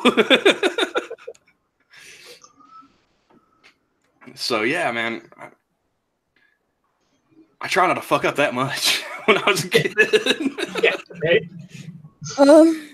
Apparently when my dad was a kid, he would end up in the principal's office with his siblings. He'd be like, "Hey, sis, what did you do?" I was reading a book when I was supposed to. My dad got in trouble for reading a book when he was 5. Most parents would be proud. Yeah. He was at school and apparently he was supposed to be doing something else, but he decided to read a book with his feet propped up on the desk. Well, that was probably what got him. Even still, 5 years old and that's what you're doing. I don't know about you, but I'd have to give the kid respect, even if I was the teacher. Yeah, Like, right? hey, at the very most, I'd be like, would you mind taking your feet off the desk? Yeah. Otherwise, I'd be like, hey, keep reading. By all means, encourage your friends to do it too. Yeah, right? Apparently they were You supposed need to be suggestions? I could give you But suggestions. my dad's like, "Yeah, no, I want to be reading my book." I can't remember what it was. I felt like it was a cowboy book. I don't remember. Yeah. My dad's like, "And because of that teacher, I don't like to read." I remember the last time I got in trouble at school, I think I was a junior in high school. And it was actually for bullying one of the football players. Now, to paint this picture properly, I'm 16, 17 years old. I'm like 6 feet tall, 150 pounds tops. Mm-hmm. I'm on the debate team, for fuck's sake. You know? And our U.S. history class, it would always end up getting political for some reason, which to this day I still can't figure out why. Why? No. I mean, like current politics, like the But it's teacher. also U.S. history. yeah, we didn't actually talk about anything history related. It was a social studies class taught by a baseball coach. Okay. You could kill the class. You could kill 50 minutes of a 55-minute class by talking about Sports Center, if you were so inclined. Fair enough. But at one point, he gave us like a political test, like to see if we were conservative or liberal and whatnot, and then we just didn't talk about it. Mm-hmm. And I'm sitting there, like, what the fuck does this have to do with the American Revolution? That's a good question. But I was like, the same thing. Probably has the same thing it has to do with the Nazis building the wall in Germany. But anyway, like they had questions like, if you're watching TV and there was a gay wedding on TV, this was like back in 2006. Okay. And he's like, if there was a gay wedding on TV, would you change the channel? Would you watch? Would you let a kid watch it? I was like, who's getting married? I really don't give a fuck. Yeah, sure, let the kid watch. Mm-hmm. Mm-hmm. But the class is evenly divided between like boys and girls, and there are only 2 guys in the class that didn't play any sports. Me being one of them. Mm-hmm. And it was the room was divided equally like that. Like all the guys were on one side, all the chicks were on the other, and then it's like me and this other dude in like a no man's land in the middle. What, is a 1940s dance? That's just the way it naturally occurred. Like the teacher didn't have any assigned seating or anything like that. That's how it gravitated. The Sadie Hawkins dance. Yeah. But Again, my question still stands. Yeah. And so like I would always end up getting in arguments with football players, basketball players, one guy on the golf team, which I didn't even count that as a sport, but Golf team. Golf team. That's pretty cool. I'm not gonna lie. That's pretty cool just to hear. So I didn't make my golf team. I would always pretty funny to hear. I would always get into arguments with these guys, and because I was on the debate team, I kind of had a leg up. Yeah. And As you do. And so one day we ended up having a substitute, and this was like an old hippie Asian chick. Oh. Like I'm pretty sure she dropped some acid and followed the dead around at least one tour. Mm-hmm. Mm-hmm. But I got under this football player's skin, I guess, and he called me a faggot. And so she sent him to the principal's office.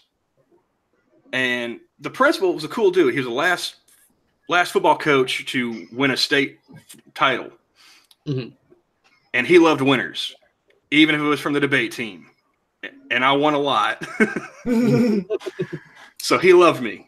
Anytime I got in trouble, he was just like, "What'd you do now?" "Oh, well, I did this." "Well, don't do that again. Go back to class." He was out of the office that day. I got the vice principal, Ooh. who was married to the athletic director. So she loved the jocks. Mm-hmm. And so he gets sent to the office. He tells her that I've been bullying him and his buddies all semester. I get called to the office. She tells me what he told her, and I was dumbfounded, gobsmacked, whatever, suitable synonym there is. And I just looked, I was like, "Are you fucking joking?" I didn't even think about who I was talking to. I was like, "Are you fucking kidding me?" And she just looked at me sharp, like, "What? He called me a faggot. That's the whole reason he got sent here. I'm the bully?" Although now with the customers I have, the clientele base that I have at my store, I could kind of see it. Because when they come in there in their fucking pajamas, I rag on them hard. Well, fuck, I can't say I blame you. Like, when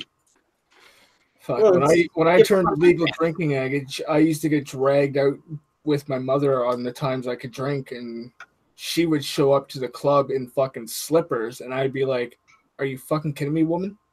Like, you're gonna go to a place where people drop their bottles of beer because they're fucking too intoxicated to control themselves, and you're gonna walk around in fuzzy slippers? Well, don't come crying to me when your fucking feet are cut and full of blood." Mm-hmm. Mm-hmm. That's stupid. I had a lady come in last week in her bathrobe. Bathrobe. I know. I'm not saying I can top that.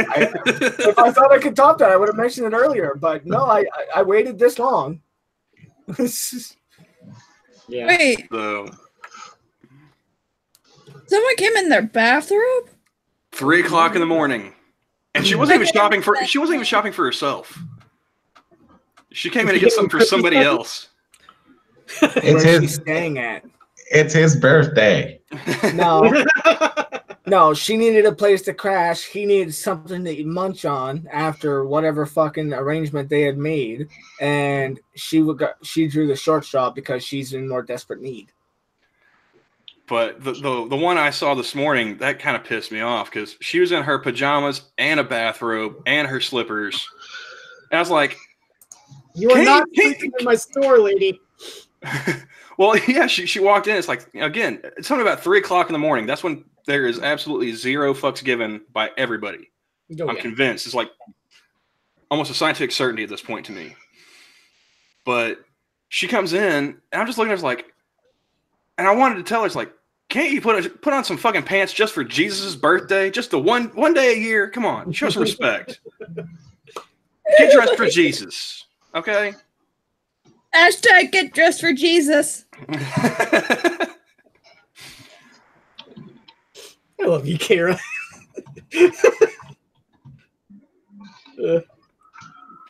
It's hilarious to me. It's like I got burned out on seeing people in their pajamas when I was in college, and they were just going like from like one from their dorm to a class and then back.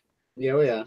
You're getting in your car and you're driving somewhere, and you're conducting business in your pajamas. The fuck is wrong with you? Yeah. I'm gonna start blaming global warming. It's been a very mild winter here in Oklahoma, so folks are getting way too comfortable.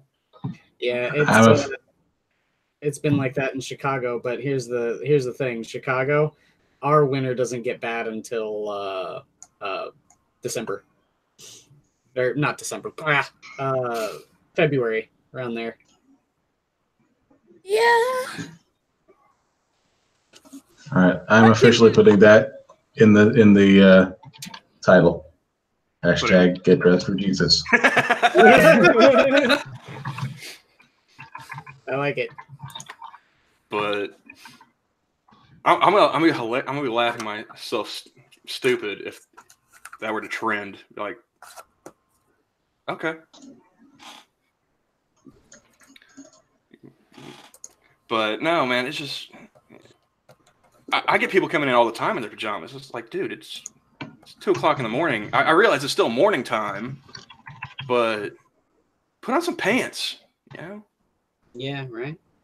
I did. If not for me, have a little respect for yourself. Yeah, well, it's like I was saying before. It's give up on life pants. Adventure Time absolutely had it right when they said that sweatpants are give up on life pants. Because peeps got to respect themselves, even if they're going out to convenience store for ice cream or whatever. Mm-hmm. Well, fuck, I don't even leave the house if I don't have a pair of socks on. Mm-hmm. I try not to. It's hard in the summertime. I hardly leave my room if I don't have a pair of socks on. I'll put on slippers or not slippers, sandals or something like that. And I'll walk out without socks. But yeah, for the most part, yeah, that's true. The only chance I'm leaving my apartment or any place in sweatpants is if I'm going straight to the laundromat.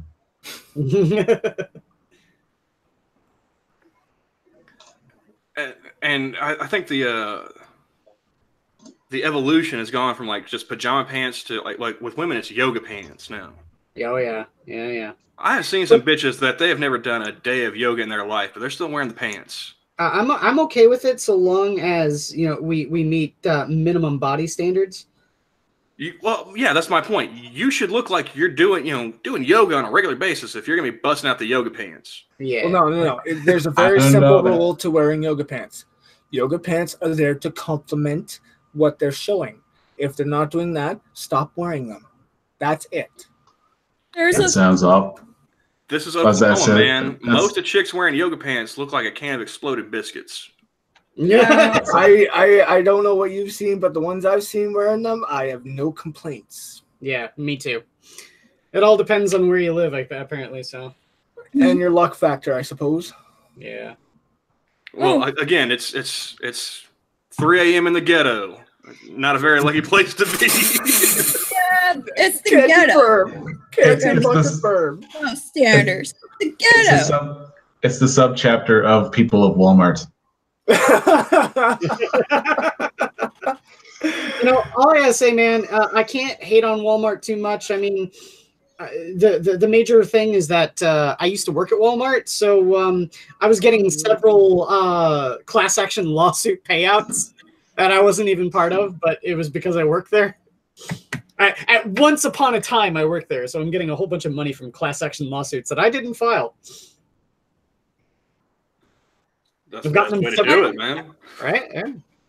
My mom worked at the portrait studio that were in the Walmarts when I was younger. Nice. All right, so here, let me see if I can get this working right here, and I can show you guys what this mini that I would say it's mostly finished. Mostly finished. Nice. I haven't sprayed finish on it. So okay, here, let me.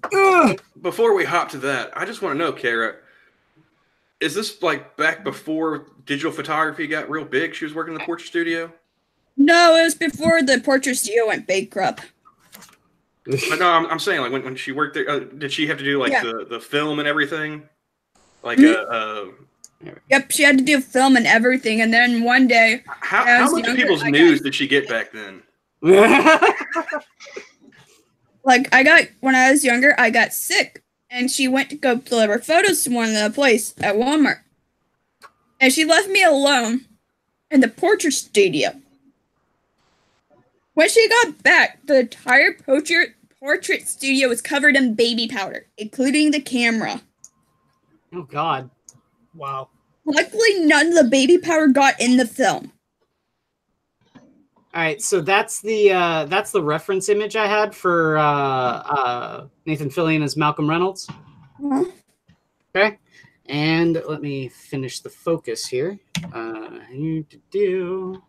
Here, and turn off the autofocus and pull it a little bit tighter. That's what I got so far. Looking pretty good so far. Mm-hmm. Yeah, that's awesome. So I think I'll spray finish it and then call it a day for now. Woo! Yeah.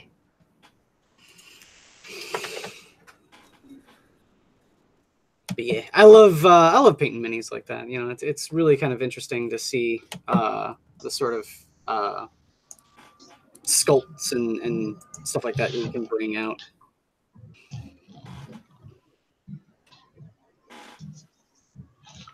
But yeah, Kara, you didn't answer my question. How many of people's news did she get developing film at a Walmart in Florida? I don't think she developed nudes because the portrait studio she worked at, she took the photos. Ah, okay. I remember back in the day when they used to have to actually, you take in your disposable cameras and they develop the film for you. But oddly enough, my mom's I would go through a bucket of photos, and I'll find photos of random people. I don't know who they are. They're just there. She had someone else's photos on it. Is that 1 hour photo type thing going on? I was about to say, I think we just found out that Kara's mom's a serial killer, guys. We might need to call in the FBI on this one. No. The people just didn't buy the photos, and she didn't want to throw them away, so she kept them. So a photo order.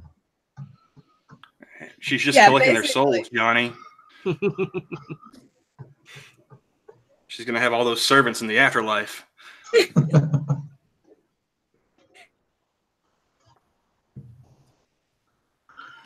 Oh, man. Do we have any more Lords of the Night table scraps to go over, or I've been looking, but there's a lot of stuff that's either already been covered in their mentions. Let's see. Other than the rocket launcher that Jack posted. Rocket launcher. I still got questions about that. Dude, in Baltimore, they had a gun buyback, and somebody brought in a rocket launcher. It was straight up RPG. It Like a sounds like it. I was gonna say, if he had a Stinger rocket launcher, then yeah, something's gone terribly wrong. But like a law, I can see maybe. The article said that they were contacting like the military to try and trace the origin of this weapon.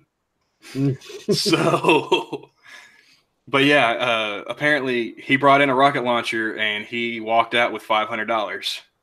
Nice. No one batted an eyelash. They're just saying, okay, you're bringing in a law. That's fine. Right. Rocket. Yeah, I mean, it's fine. Man. Obviously, I missed my calling. I should have been a cop in Baltimore because I got questions, dude. Yeah, right. I mean, people walk into my store in their bathrobe. I got questions. This dude's walking in with a rocket launcher. Nobody says anything. Yeah, I basically earlier, but I want to hear the story of this. Yeah. No, if this would have been a Florida man, we would have got there by now. Oh no, man! If it was a Florida man, people would be dead.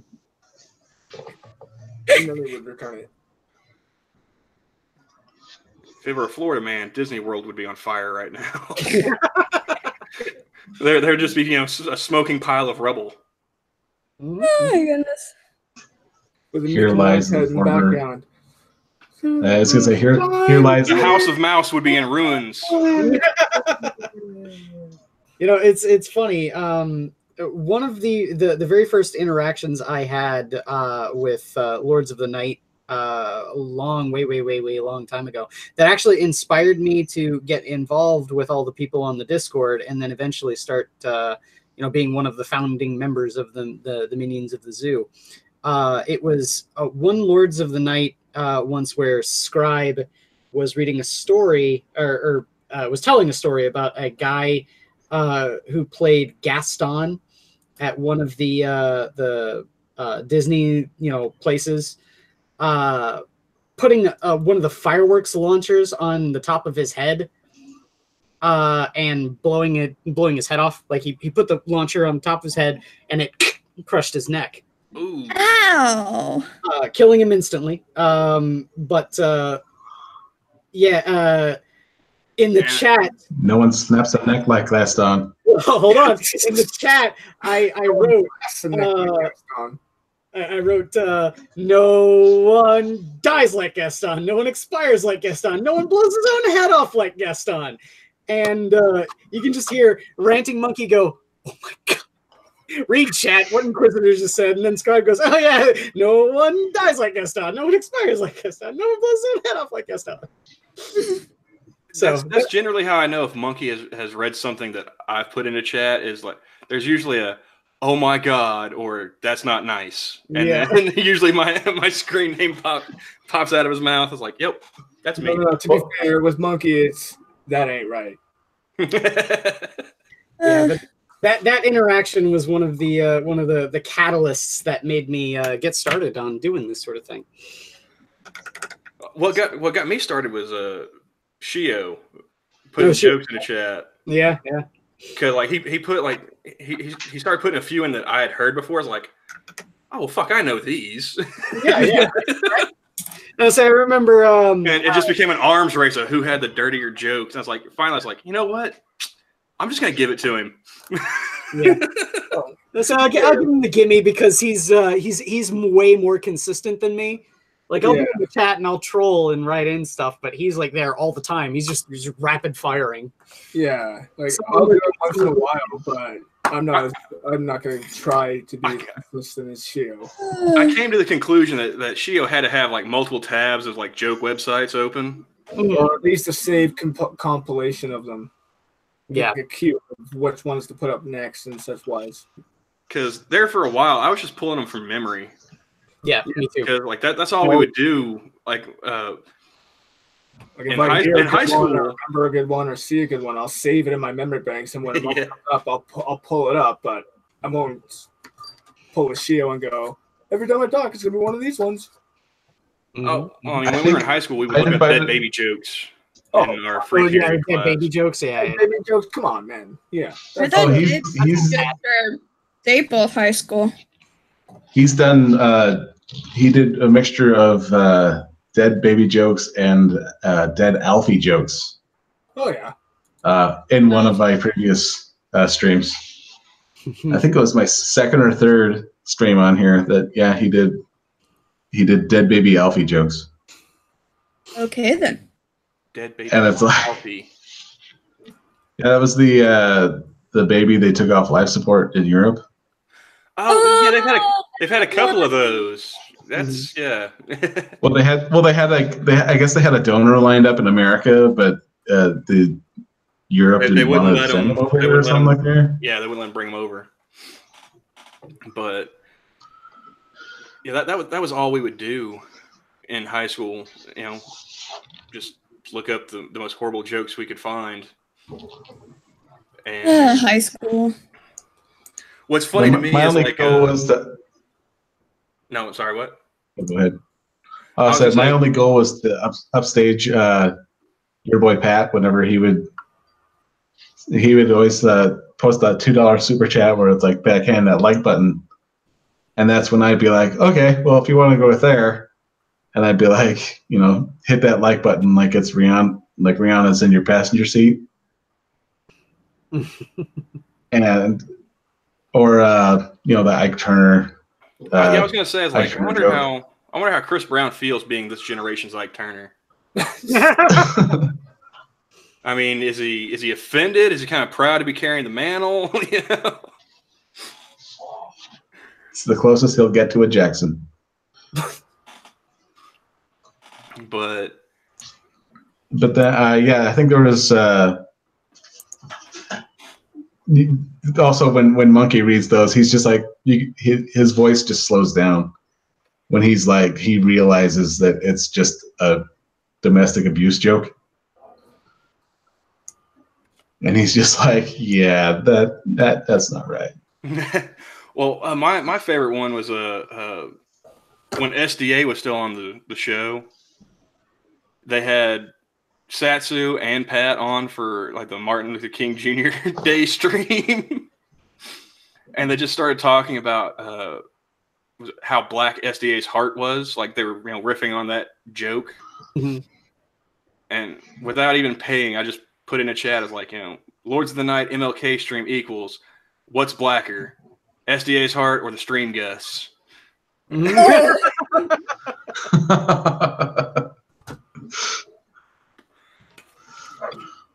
That one he read. I was like, "Yep, nailed it." But looking up those awful offensive jokes in high school, what makes me chuckle the most is that one of the chicks that would be looking them up with us on the debate team, she went on to she's getting like her PhD now in sociology, and she is a super far lefty. So I'm waiting for her to end up being a professor or something and doing the whole social justice nonsense just so I can message her and be like, hey, remember when you used to make all those anti-Semitic Nazi jokes? This is your reminder that you're still a white bitch and you've got skeletons in your closet. But she's woke now. What got me was after the election, when Trump won, I'd been off Facebook for a solid year before that point because everyone I knew, for the most part, was bitching about Hillary. Not wanting her to run, not wanting her to win, not wanting her to be president, yada, yada, yada. Yeah. I was like, dude, the election is like 14 months away. Like, I don't want to hear this shit for a whole year. So I tuned out, man. I just dropped, I deactivated my account and I just went on with life and it was great. And then like 2 weeks after the election, I was like, all right, man, surely it's calmed down by now. Boy, was I fucking wrong. Yeah. Nope. The first thing I saw when I logged back in, like she had made a post a couple days previously and she went on this whole screed about, if Republicans really want to reach across the aisle and foster unity, they need to disavow their candidates, anti-black, anti-woman, anti-LGBTQIA, Auntie. Well, yeah, like at that point, I was barely into watching YouTube videos, so I was completely out of the loop. I had to look it up what the QIA stood for. QIA. And so I think it was queer, intersex, and ally. Yeah. Oh, okay. I was like, wait, they got straight people in the rainbow now? Mm-hmm. Well, fuck, I keep forgetting about the 2, and then I just seen that video. What was it, like last week or the week before? Two Spirited. Yeah. With that, God. I forget who did that video, but I want to say Drunkle. I think it was, Yeah, it was Drunkle. Drunkle, yeah. Yeah, with that fucking it was Drunkle. with that. Because that was a dude whiter than me talking about that Indian dude was culture. whiter than neon. He was any whiter, he would have been clear. Anyway, you could have seen where those fucking tails started from. You know, I got an interesting bit of conversation for this. Then, how did you guys get into this sort of sphere? Like, what was the thing that pushed you into it? Was it 2015 when the whole Mizzou protest was going on, or was that 2016? I want to say it was 2015. The Kalamazoo protest? No, the University of Missouri. Oh, the Black Lives Matter one. Right. Got it. And the only reason, 2016, wasn't it? yeah, that was 2015. Oh, okay, 2015. But I think it was Sargon and I think Mundane Matt showed up in my when I searched for videos about the protests, because I found out about it through ESPN. Oh, wow. Because the football players at the university were threatening to sit out because of this protest. I was like, what the fuck is going on that a bunch of kids on scholarship would be willing to risk their scholarships at this school? And so I just typed it into YouTube, and that's why I was like, what the fuck is going on here? What? But that's how I got into it. But yeah, seeing her post that, I had to look up the QIA part of the LGBT, and I looked at my best friend who he and I went to college together. I was like, dude, did you know the gays got 3 new letters? He's like, what? I was like, yeah, dude, it's not LGBT anymore. I was like, they got 3 new letters. And I told him what it was, and he's the one that came up was like, so wait, they got straights in the rainbow now too? Yeah. I say the thing that gets me too is inclusive. When they say Q is queer. I always heard that it was questioning. And that makes more sense, right? Because queer is all of them.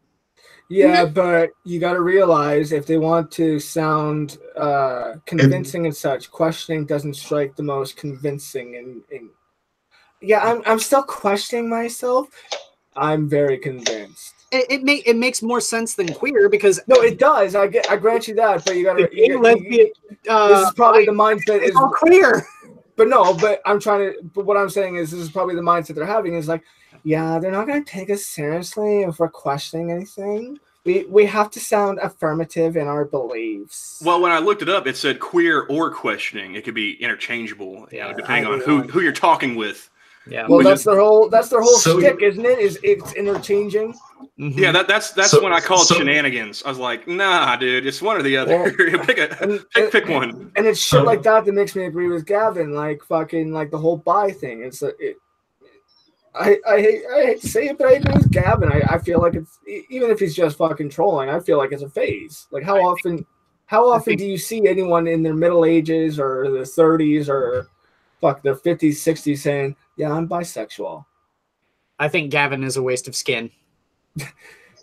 You know, I'm not gonna lie. I think Goot is another form of Gavin. No, Goot's entertaining. That's the difference. No, he's entertaining. Like, to be fair, I find Gavin entertaining, but like McGinnis, I find him entertaining. This whole fable thing, no, fuck Gavin. No, to be fair, it got old, but at first it is entertaining, and I've said it before. I don't know Goot that well, but from what I've experienced, he's like another Gavin, just a lot less at once, so it's more entertaining and spread out. All right. So what was the whole Gavin thing there, Quiz? Have you not seen that? It's a whole thing that Gavin did. It's talking about all of the people. I think it was Anita that he was responding to, but it's essentially, he says, and I'm paraphrasing, and don't get me wrong, it's not a direct quote, but he said something along the lines of, "I don't care if you think video games are sexist or not. Video games are for little kids. You can't be talking about like, I'm Batman. He's like, you need to learn practical skills like building tables." So then he became like this big internet. Yeah, I saw that one. Longest time. Yeah. And because of that, I've always and forever said Gavin McGinnis should have been swallowed. See, I first heard of Gavin because my friend who introduced me to this kind of shit in the world, and it's how I got my start into meeting the minions when I was jobless and such. But like, he showed me a clip, like how I was introduced to Gavin McInnes was he showed me the clips of him and Copper Cab. Oh, okay. So that's how I got into Gavin, and that's how I learned to appreciate Gavin. Like, yeah, I agree. I can see where you come from, Quiz, but for the entertainment value, like, I like this shit like that he does. Like, I won't watch all his content, but I'll watch the funny shit the shit I find funny, more or less. You want a better interaction with Copper Cab? Watch the bearing ones. Oh yeah, I've seen those too. Like, I'm on Copper's Discord. Oh really? Oh yeah. So I see all this shit. I do this like before I did my face reveal on the minions and my Twitch streams and such. Like, I did one on Skype chat with Copper's Discord, and Copper and his half sister. Like, I don't know how much to believe with Copper, obviously, so I'm just gonna go with what he says. But his half sister, and this was a night like I was recording, but I didn't get anything worth sharing or repeating aside from like random convos like this, where he was talking about like the whole reason I wanted to record that night was like he was talking about how him and his half sister Aubrey have fucked before and he's got no problem with it. And yeah, like I said, I don't know how much to believe with Copper and shit. Like, apparently he's got a kid now, or yeah, like this was months ago. He said he's got a kid on the way, and he wants to keep the kid out of the spotlight, which any sane person I would give the credit to, but it's Copper, so the same part I don't believe. I was gonna say, how much of Copper Cab do you think is legit? I think it's all an act. Yeah, but it's a funny act, and that's why I keep it is. That's why I keep my mouth shut, except for the one time I was on the Skype with them that night, and even then I was very careful. Like, I wasn't even I stayed sober that night, which killed me. No pot, no booze. I'm like, I'm not fucking this up. I know how Copper is. Yeah. So even on his Discord, I've never said anything. I've never liked or made a comment at all. Any comment I've made has been on the minions, on YouTube, on my accounts, and anything like that. And I was gonna say that what I'm waiting for is to see if I'm hoping he doesn't, because it'd be much funnier in my opinion, but if PewDiePie does a reaction to Copper Cab's latest diss track about PewDiePie and T-Series, oh man. I don't know, man. Copper Cab is one of those people, like, he's too much like Tourette's guy. And I don't know Tourette's guy. I know Tourette's teen, but no, do you not know Tourette's guy? That's what I just said. I don't know who you guys need to check it out. I think I've heard of him, but I haven't seen him. That's old internet. Well, yeah, but still. Yeah, he's hilarious. But there was a whole thing where people were debating whether or not it was an act and whether or not it was legit. And it got to the point where people were having this furious debate, and the side was leaning towards fake. So then they fake his death. Like, he had his own website, and they come up and they put on this post talking about how it's sad news to bring up the fact that he's dead and everything. And then autists on 4chan, Of course, 4chan got involved. triangulate his position with all of like clues from their videos and find out exactly where he lives. It's in somewhere like in Cleveland, Ohio, and Like people started like driving by his place looking to see if they could find a glimpse of him. They did. They confirmed he was still alive, and then now he's back making videos again. The whole faking his death thing completely brushed under the rug, and now people are sitting there saying, "No, it's legit. It's all an act. It's a great act, but it's an act." So the plot twist being that he's Drew Carey. yeah, right. But yeah, no, that whole thing. There's too many similarities between Tourette's guy and Copper Cab that it's it can't be ignored. I think that at the very least he might have like a mild form of autism, but I don't think he's straight up fucking Spurg level, right? I don't think. I think most of that is definitely an act, and I'm fairly certain that Bering was in on it. Because like, well, that's like the whole Bearing Cab thing. Yeah, like he created Bearing Cab, and then got Christy Winter's group thinking that Bearing Cab and Copper Cab were different people. Yeah. Okay. And so, I'm like, yeah, I've always wondered about that. Who is Bearing Cab? Bearing Cab is Copper Cab. Really? That's awesome. Yeah. I follow that account. I just didn't realize. I had my inclinations, but I wasn't sure. Copper. I don't know if it. Like just I don't know if it was like just some of the shit he retweets and likes and shit. It throws me off thinking that it's Copper, but. Oh, Bearing Cab sent Jeff Holiday a glitter bomb. That was pretty fun. That was, yeah. Yeah, I'll be right back. Let's see something. Yeah, I don't know if it was something that was supposed to be set up through him and Bearing, but like if it wasn't set up, it was genius. Well, no, like the one live stream that Bearing had with Copper Cab, he did things like turn on Copper Cab's webcam, and he said that he turned it on. You can't do that in a Google Hangouts. Like I can't come over here and click on Johnny and say turn on Johnny's fucking webcam. Not even if I'm the fucking host. So I Bearing had to be in on it. Had to be.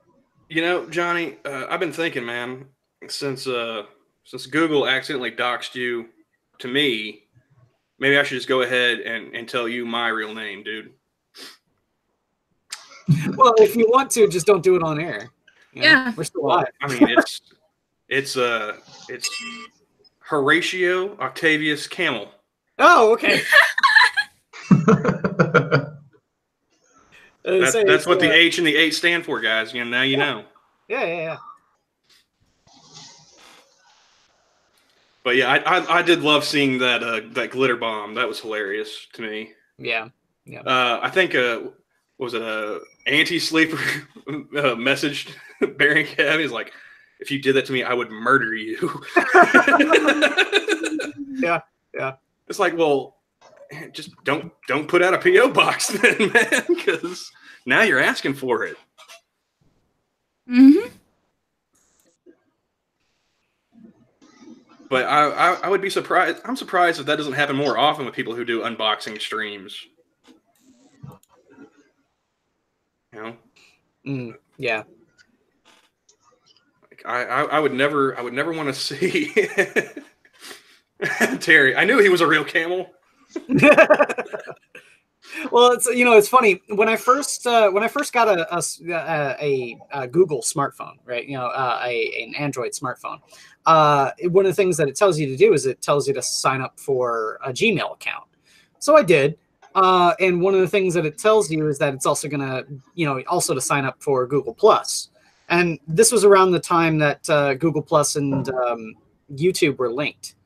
And so I didn't really know what Google Plus was. So I put my real name on my Google Plus. And then later on, I found out exactly what it was, that it was a Facebook sort of thing. I'm like, oh no. Yeah. I'm not putting my real name on this. So I changed my name on it to Saunterbluget Hampter Fumpenshire. And Google comes back and says, we know this isn't your real name. People will change their names. We need to put your real name. And I'm like, no.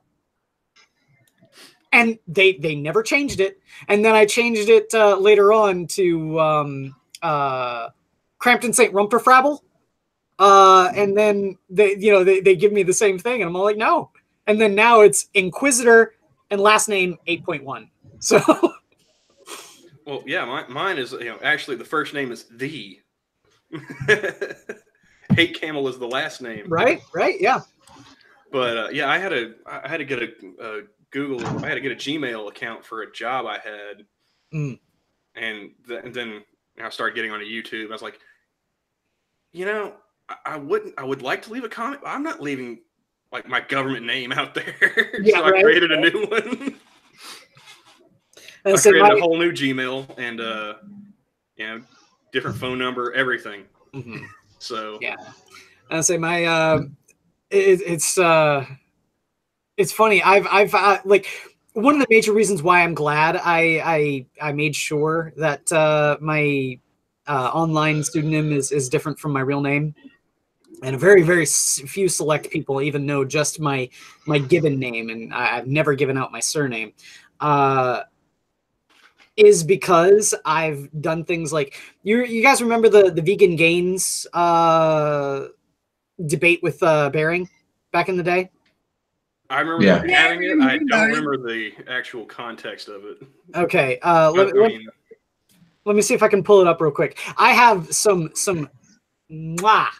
just some priceless stuff because of that. Because I absolutely loathe vegans. It's like a thing with me. And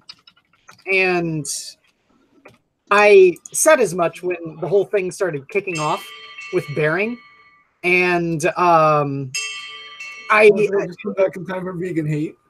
Let me see here. I'm the third highest rated comment on his video there. I said, vegans infuriate me. It goes way beyond their selfish desire to seem morally superior. They don't realize they're not following their ideology. You live in a brick house, you're not a vegan. Industrial mortar used in bricklaying uses animal byproduct. You wear deodorant, you're not a vegan. Beeswax and glycerin. Do you advocate for every person with type 2 diabetes to die? Good thing you do, because insulin is made from cows and pigs. I must resist telling this fag to turn the gun on himself.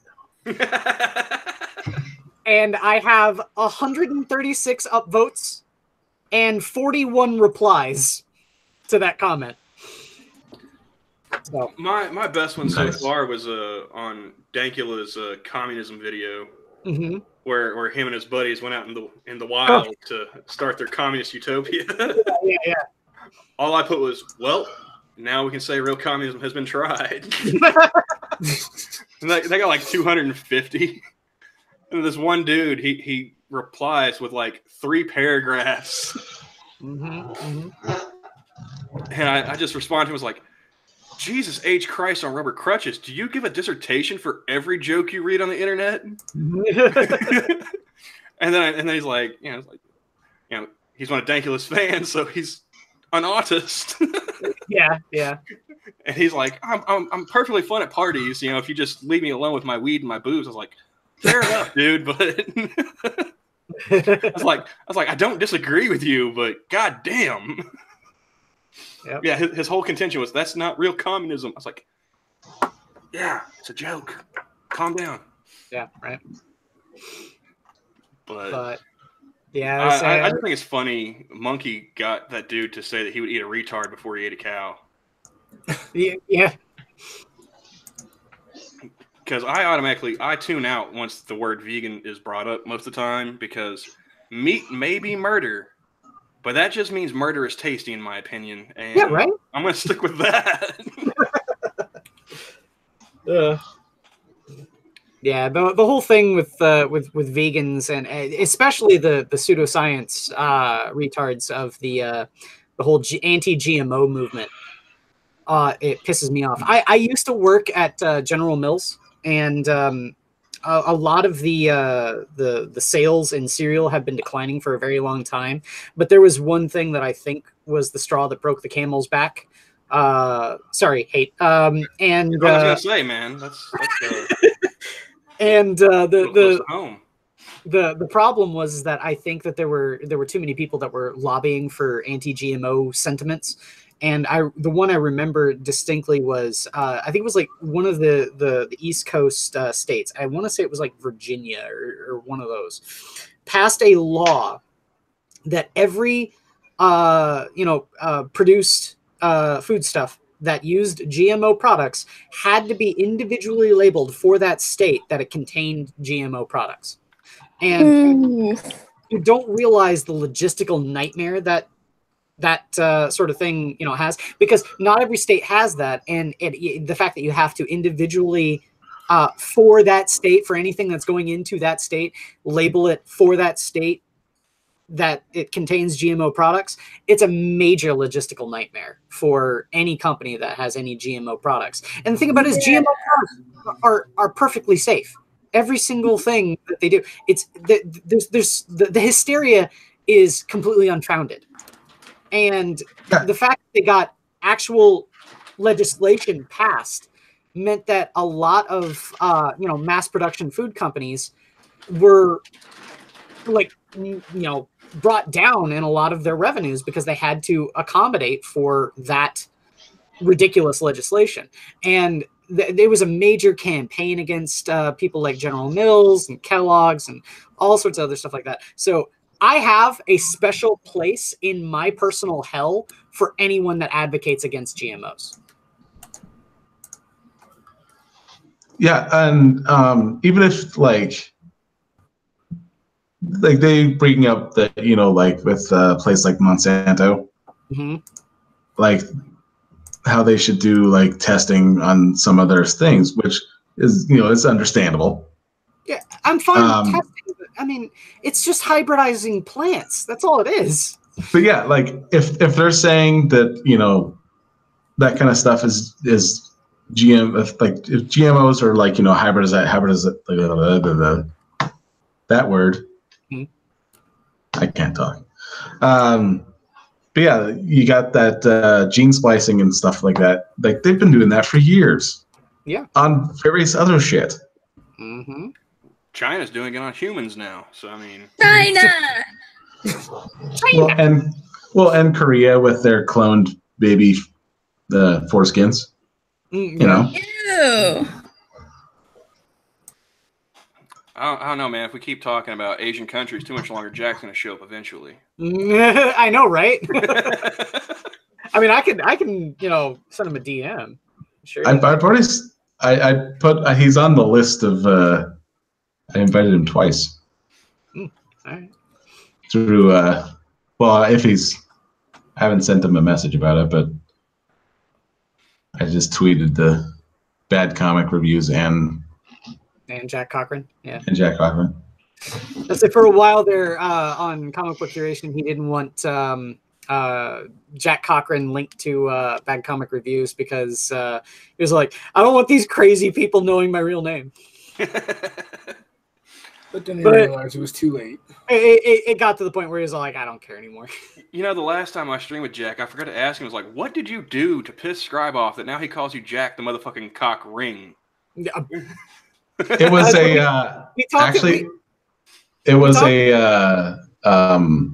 he sent an article in, and I think it had something to do with cock rings. Oh, okay. Well, that's way tamer than I thought it would be. What you expect, wouldn't it? Jack actually thinks that Scribe doesn't like him. Until we get Scribe on Comic Book Curation, it's going to be the sort of thing where we won't know. So yeah, I think it's just one of those things that kind of stuck, like the way he intones calling Bernier. Bernier. Yeah. But I was always curious about that. Yeah, Scribe's one of the people that I really want to get on Comic Book Curation. Yeah, and Jack the motherfucking Cochran is from an ad that Jack paid for. Yeah. Yep. And I think Cochran just came from something else. Probably something from MSS News. Yeah. I still think that's funny, Terry, doing that mashup in your chat one time. Jack the motherfucking pink camel. I was like, that works. I like it. Yeah. Or Stargazer Nuts, yeah. Yeah, but that's Monkey's doing, though. That's different. Like when Scribe, does something like that, my ears kind of pick up like, wait, what? Mm-hmm. Yeah, because his thing is reading it the way it's written. Yep. And then like Top Robin Lewis. But oh man,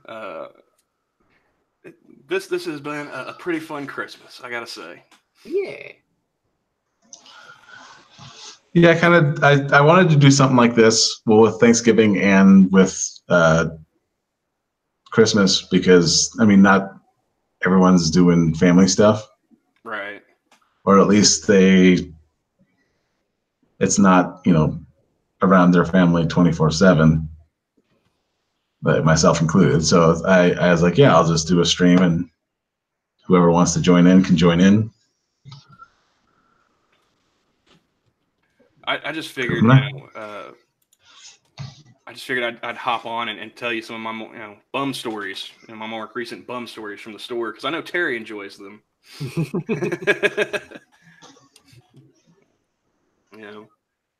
It's like a news report from the ghetto.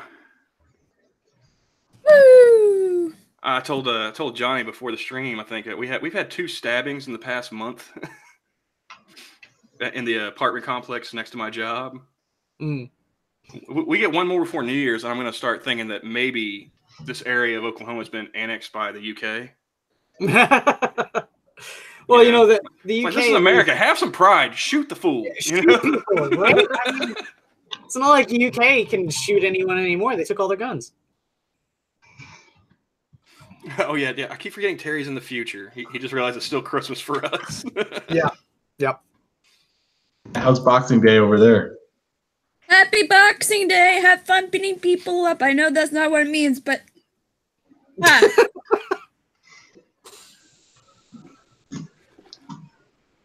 Yeah, that's a good idea. Let's look that up. What the hell is Boxing Day? Well, I mean, we don't really need to punch people on Boxing Day. That's what Festivus is for. no, you punch people with boxes on your hands. I can't remember what it means, but I knew at one time what it meant. Festivus, that's when you get all your grievances out for the year. All right, I put this in as a joke.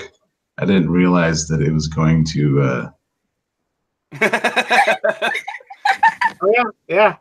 What the hell is Boxing Day? I remember. I think I was I asked that when I found out what when someone used Boxing Day.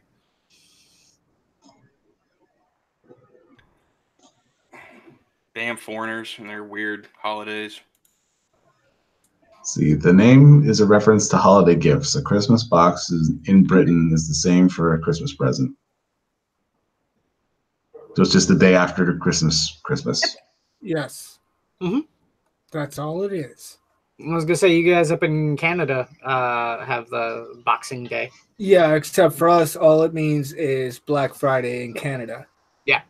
Yeah, it's post-Christmas sales. Yeah. Yeah, you guys have your post-Thanksgiving sales. We have our post-Xmas sales. Mm-hmm. So you get birthday gifts instead of Christmas gifts during the sale. There you go. Same, but different. Yes, I'm sure the same thing happens on Black Friday sales, because there are. I'm quite certain there's a good chance there are people born around that time too. Yeah, but I can't think of a major holiday after Christmas that you're required to give gifts to people. So Valentine's Day. Random That's true, subject. but most of the time they don't have Valentine stuff out. No, but still, it's a head start. A lot of it. When you get older, half of you will realize that it's smarter to start finding every sale as an opportunity to shop for Christmas of next year, as well as birthday gifts for the following year and such wise. Mhm. So that'll help with those days too. Yep. Speaking of Valentine's Day, I invited Jacob. Ew. It's not really my type. Not for not for me entirely, Aww. but I love it when he lies. I said entirely. See? I'm just curious, guys. Random topic change. Has anybody else watched that Kevin Spacey video? Yes. What Kevin Spacey video? I have not. I haven't, but I've seen it. Scared. He's got a YouTube channel now. He put out like Oh, a does he? 3-minute video of him doing like his Frank Underwood character from House of Cards. Oh, well. Yeah. Let me be frank. Yeah. Yeah. Well, now I have to ask another question. Have any of you guys heard about that new Megan Fox series? No. Oh, I do my Jesus best to Christ. avoid the toe thumbs. Is that the one that's called Megan Tries to Act? No, although that's probably the better title. Megan hits the wall. Apparently, like I only watched half of the first of 3 episodes so far, but the first one was about Vikings. It's like a History Channel documentary kind of thing where she goes to archaeological sites and experts and stuff. And it, from what I heard from the first episode, it sounds like her, like they're taking what they found so far is more evidence that women had a more significant impact on Viking history from the first episode than was originally recorded. But what she's doing is trying to over amplify that significance to make it to over accentuate the importance of women in history and modern day life.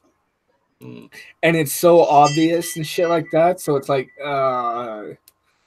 there's even a scene where she's talking to one of the experts who happens to be a guy, and he's explaining shit, and she's so far off the mark with what she's saying. Oh, so it's like this, and blah, blah, and you can see on his face, he's like, no, sweetie, no, just no. Mm-hmm.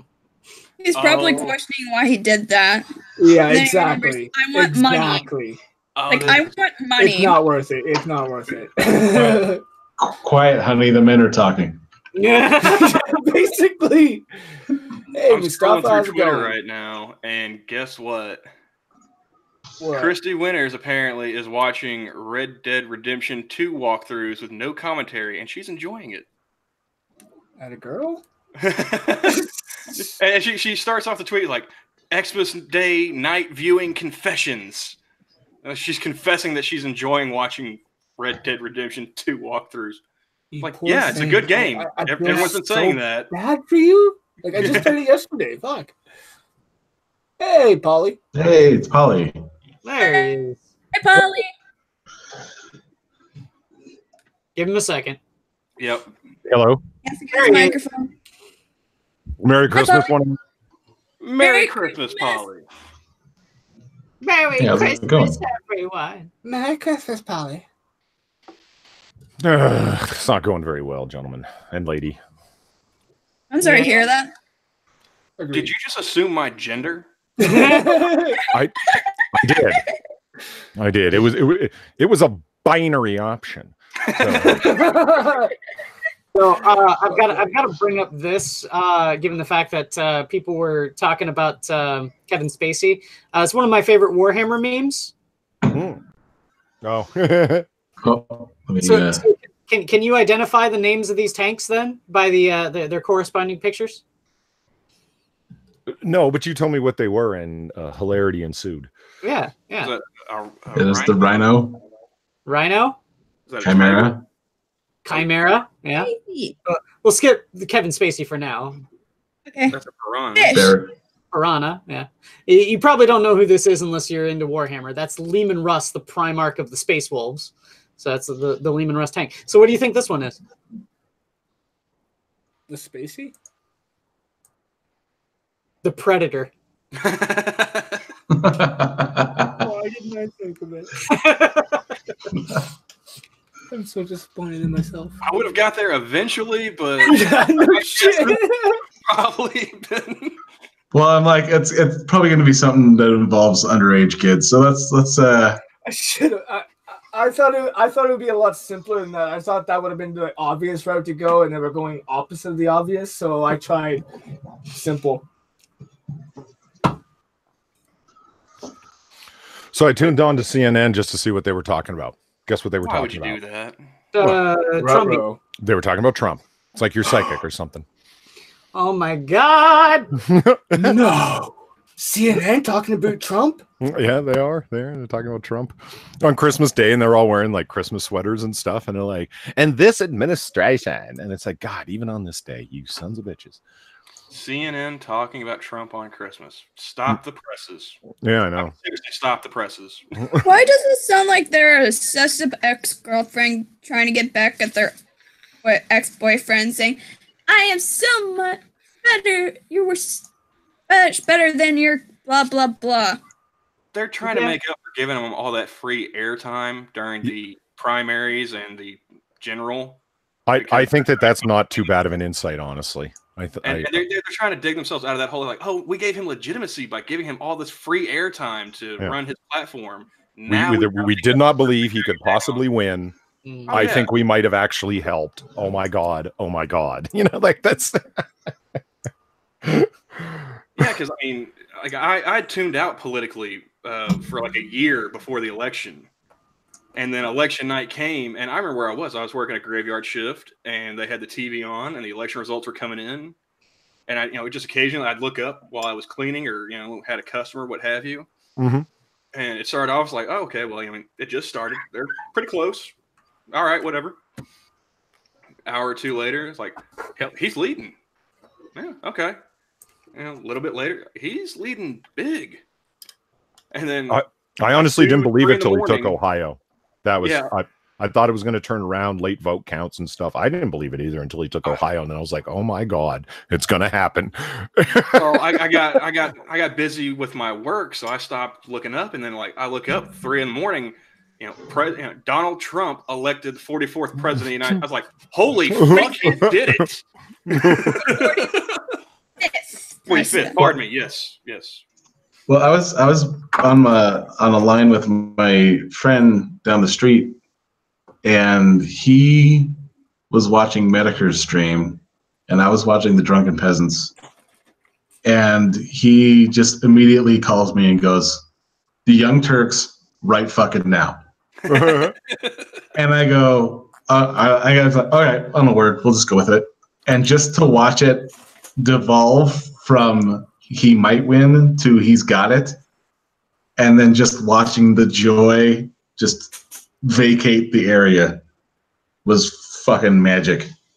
Well, between that and the Akilah Hughes video, those two that made my day. Seeing like the Sargon cutting it up, just her slowly descending into depression.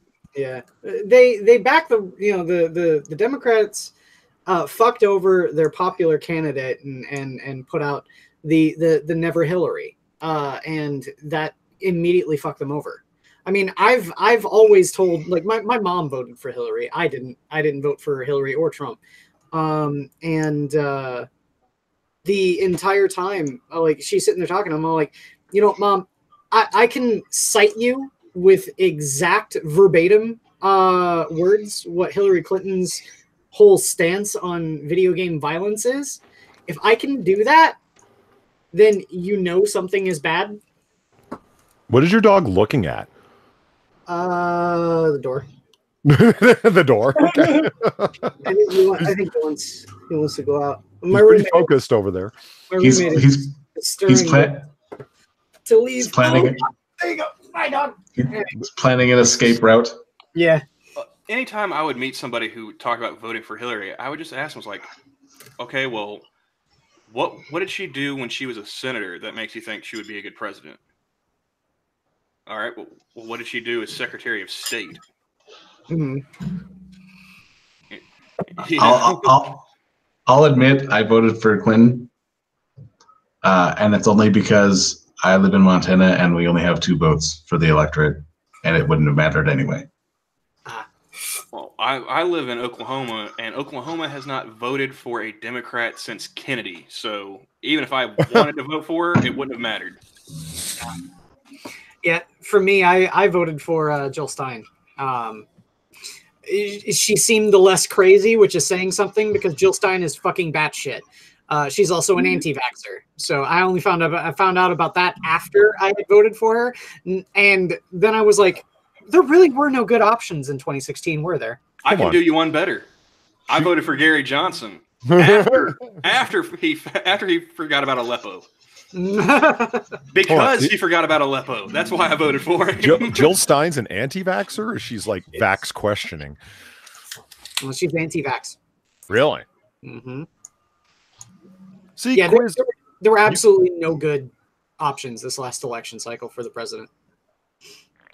Yeah, my friends were always were on Facebook just being like, "Oh yeah, Clinton's got it, and I'm just like, congratulations to both of the primary winners. Can we start over now? Right? I think that was the one thing I like Neil deGrasse Tyson's idea about. He's like, I think we should have it to where, you have whoever's running, and then you have none of the above. And if none of the above wins, we just start all over again with new candidates. Jesus. Oh, So I gotta go dog. over to my sister-in-law's for Christmas, and I'm pretty disappointed about the whole thing. Floating dog. Well, it's like P-Dog night. I second your vote. He voted for the sweet meteor of death. Yeah, yeah. Man, I got the Continental Army starter set for Christmas from Warlord Games, and I'm leaving on the 27th for a couple of weeks. So, look, I want to spend Christmas Day watching Christmas movies and playing with my toys. Is that so wrong? No. Oh, no. But I gotta go spend fucking Christmas in a museum. That's what it feels like there. Everything's very clean, and you're not to touch anything. dang. Well, excuse yourself about a couple of hours after dinner, or well, no, not a couple hours after dinner, like immediately after dinner, and then go home and. Well, I started the plan. You see, I've already let it be known that I have a headache. You see, you got to start your escape route early, and so it's like, oh, this headache, it's just getting worse. Oh yeah, they say you mentioned that. Yes, I did. I did. Well, one thing you could also do is, I know with my phone you can set a ringtone as an alarm tone. Mm-hmm. So you set the alarm tone, and you're like, "Oh, someone's calling me," and then just take the phone call, and like, "Oh, I gotta go. This is important," and then you're out. Yeah, it's brilliant. See, I'm honest with my family. It's like, there's a reason why we only get together once, twice a year. Let's just go ahead and rip the Band-Aid off and get the fuck out of here. I love you, but that doesn't mean we gotta like each other. I'm not actually. There's like the kit, the quiz is fine overall, but unfortunately the flags, that came with it, they were sitting up against like the sprues, and so like they're all like poked. That sucks. But you know what I mean? Like they're on the glossy paper, and like the sprues have all sorts of like spiky points on them, right? And so it's like that sucks. But you know what else sucks? They're on the other side of the numbered instructions of what's what. So if you cut apart the flags, you won't have like the numbered instructions. That's sort of short-sighted of them. Yeah. Well, to be fair, you're probably going to put the models together long before you cut out the flags. At least you don't know that. At least you're supposed to. Oh, okay. Wait, yeah, well, off to Flags of War. I'll just buy new ones. You know what I mean? Mm-hmm. Or just print them or scan them and then get them printed on glossy paper. I can do that too. See, that's the reason why I like Games Workshop is that all of the flags that I have for any of the minis that I've got that have them, they're molded with the. I got me real quick. Okay, I'm just gonna pull one out here. And I'll show you. It's like I got the Tempestus Scions here, and the banner bearer here for this one is right here. And if you can see it, there's actually molding on the flag. So you can actually paint that, and you see it. And like on the other side, there's the Imperial Aquila. So don't have to worry about plastic papers and stuff like that. So there's other ways of doing it too. What? Quit your complaining. I got 17 sprues. I'm happy. That's about as many as I had with my Bane blade. So whatever. This is my quit raining on my parade, man. So I'll only be able to like play with these things and have fun with them for like a couple days, and that couple of days is being chewed into with hanging out with the. No, don't sit there. Sit here. Okay, we'll talk. You're not being fun. Yeah, this is such a fun, inspiring environment. It's just. It's all right, Polly. Just that they keep their house like a mausoleum, or what? No, they absolutely do. It is literally like a museum, man. You're to sit down and don't slouch, and like it's just, oh God. Wait, is this your sister-in-law or your grandmother? What's going on here? I know, but she runs her house like I don't know, given a name off of the description. It's just so there's just an environment of awkward tension in the air, if that makes sense. Like, oh, it makes sense. It's the pre-result Jerry or not Jerry Springer, Maury Povich time. Yeah. There's just this like you feel that you're doing something wrong, and I remember when like I leaned back in a chair, like on the back two legs, I was just kind of like, I wasn't doing nothing, and then from across the room I hear this, "Don't do that!" And I was like, "Whoa, Jesus Christ!" Because apparently it would damage the carpet. Did you ever like ask your brother to like blink twice if he needs you to? He's got to live with SOS and the Morse code, Yeah, I know, but it's like he's got to live there, so I just like it's when you visit hostages to make sure they're okay, you don't really waste a lot of time asking if they're okay because they're not, that sort of thing. Mm-hmm.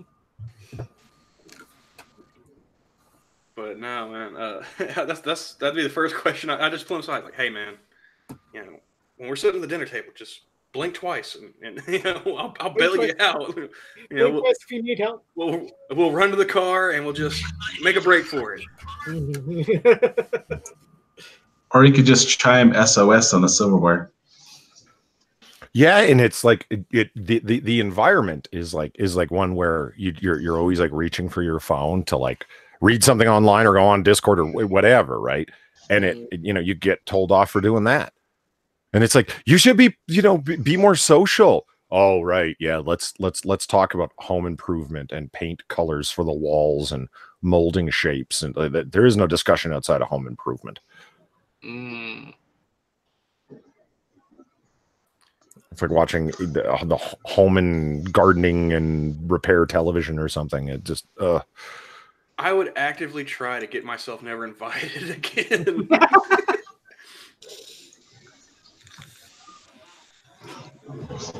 But yeah, that sounds awful. What's funny is that I get asked like, we only live an hour and a half from you. Why does it like usually take you like 3 hours to get here? Why indeed? An hour of that is me deciding whether or not I actually want to come. Exactly. Sitting in the car, just That's exactly it. I've been in your driveway for an hour, man. It's that scene from Ferris Bueller's Day Off. That's where I would be like, no, I was in my driveway for an hour. It's like if I don't go, they're just gonna give me shit, and that's gonna be a thing. God damn it, I don't even want to go. Yeah, and I got reminded. It's like you didn't show up last year, and it's like I didn't. Goddamn well knowing I didn't. Fuck. All right, I'm gonna be right back. I need to go and spray some finish. But is that mainly just it? Just a boring home improvement conversation and no fun? That's right. Is there anything else? Well, it's like no. But you mean, is there anything else that makes it not worth being around, or is it just? I'm wondering if there's anything else you can use as ammunition to piss this woman off. Oh yeah, I actively encourage that behavior, and I mean, no, but I mean, it's not like. I'd never hear the end of it from my mom. Like that's the problem. You know what I mean? Oh, well, see, that's the thing. Like, I broke my mother years ago. She doesn't even try to correct my behavior anymore. Wow. At this point, she's like, "Yep, he's an asshole. That's what happens. That's what you get for inviting him." You know, What was low Jack? expectations. What was it? Jack telling that story about when his girlfriend introduced him to her parents. It's like, yeah, this is my boyfriend. He's yeah. That sounds like a story Jack would tell. I don't know. I would never torture anyone to come somewhere they didn't want to on the most festive day of the year. Well, yeah, but that's because we're decent people. I mean, Johnny and I have been streaming, these horrible comedy specials, and we call it torture is how we make friends, but that's because we're subjecting ourselves to it, not other people. Mm-hmm. Everything is voluntary. Yeah, we're giving you the cliff notes so you can avoid it if you so choose. So wait, what is this? I've never heard of this this thing. Is it like a stream that you guys do or something? Infrequently, yeah. Well, it started off with us just it was the New York Times article that had the top 5. Top 10, I think. It was 7. It was 7. Oh, okay. And then we started off and we're just like, yeah, we'll just do a sort of review of what started off with Hannah Gadsby's Nanette, which it's the prequel to The Happening. Like it's pretty bad. I thought you guys were reviewing like stand-up comedy or something like that. That's the idea. We haven't found any yet. We're still looking. Okay. I was say no. Yeah, they had this list. I can recommend to you guys as much as I liked his old stuff, his newest special that was on Netflix is pretty awful. It's Patton Oswalt. It's unfortunate because he's funny. He used to be really, really good. I enjoy him as an actor. I loved him on Justified. I thought he was great. But I have to say, it's after his wife died that his comedy career died as well. Yeah, that's absolutely true. But yeah, we started with this this last summer. They had a New York Times article where they're going through and they were telling you what comedy specials to watch on Netflix and in what order, because so many have been coming out recently. They're just flooding the market with all these comedy specials. And Nanette was the crown jewel. That's the one you're supposed to watch last. You're supposed to build up to Nanette. The first one they throw out there is Steve Martin and Martin Short. Oh, that sounds okay. Yeah, they have Chris Rock on the list. They had a deal for 30-minute specials. They had like 6 comics doing like a half hour each. Mm-hmm.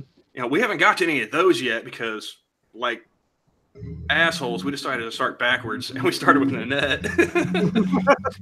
And then we did Sarah Silverman, and the last one we did was Ali Wong. I have never found Sarah Silverman funny, ever. The only thing I found remotely funny from Sarah Silverman was when she did that song, I'm Fucking Matt Damon, after her and Kimmel broke up. Mm-hmm. And that was just because she was making fun of Jimmy Kimmel. Yeah. It was, some pretty low-hanging fruit, I will admit, but I thought it was funny. Yeah.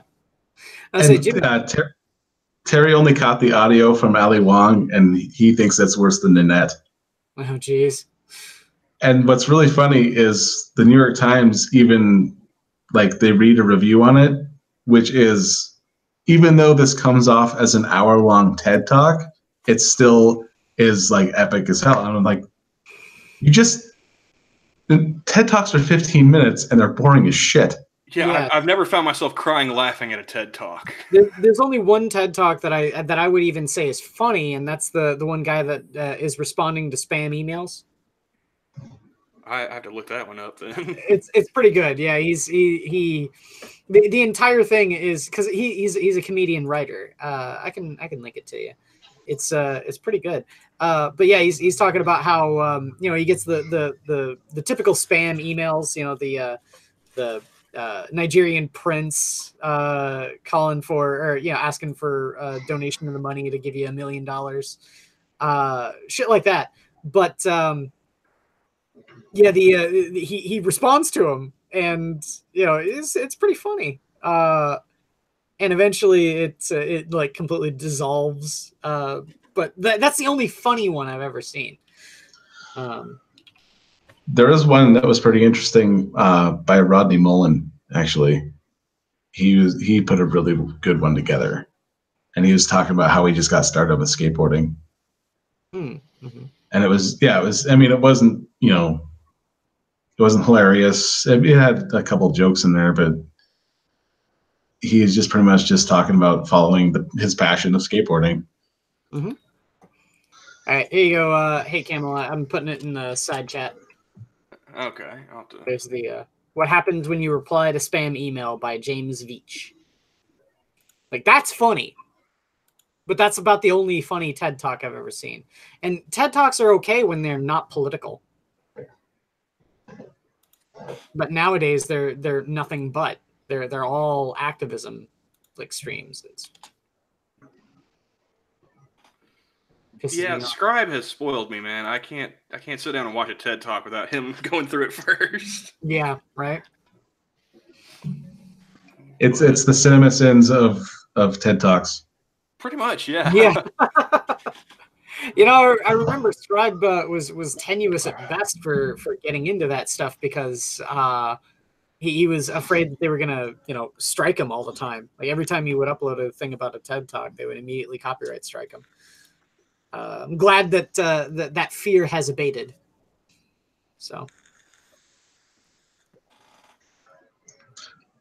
yeah, I'm kind of disappointed that NBC. Well, I'm not surprised, but I'm really disappointed that NBC struck his content for that Eddie Murphy thing that he was going to do. mm. I was going through Cinema Snobs Friday the 13th review series. Mm-mm. And is it episode 5? One of them is struck down by the rights holder and not available. So I didn't think that, I was thinking about it the other day, and it's like I should go to his channel. Maybe it's just struck on YouTube alone. Like go to his website, I mean. Yeah. I was gonna say I'm not. I thought that he had 2 platforms that he was uploading on. Like if YouTube would strike one, he would put on the other. That's the reason why I kind of miss Blip, man. Some of that reminds me. Some of those videos use the Blip, whatever the hell, animated avatar comes up at the beginning of the video, and it's like, oh my god! So this is like a direct download that you had off of Blip, and that's what you just re-uploaded to YouTube. That's hilarious. Yep. One day, like, remember what happened with Blip? Like, just one day it was gone. Like, that was it. There was no warning. It was just implosion, and that's it. And everyone's like, what the hell happened? One day, man. That'll happen one day with Twitter. I mean, it kind of makes sense. It was in the name. Just, can you imagine a world without Twitter? We could all hold hands and sing Kumbaya. Dude, I didn't have a Twitter until I started streaming with the Minions. You did this to me! Wait, because we were all holding hands and saying Kumbaya before Twitter. I just no, we weren't. But once we've realized how close to the brink we can go, I think we might afterwards. Well, it depends on if Jack never sprinkles his advancing beard. race as far as we know. As far as we could tell thus far, we're only guesstimating our whole lives. How do we know when we've reached our peak? As a When Jack stops sprinkling his beard hair on things.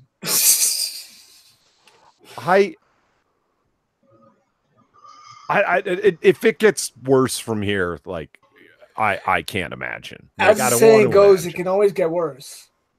Oh God. Okay, yeah, it could get worse, but who wants it to? Is my point. Like, Well, is no it? one wants to, but that's the point. Is it so much to have a Christmas wish of playing with your toys and having Twitter going down permanently? Come on. Well, when you use the phrase "playing with your toys" on YouTube, yes.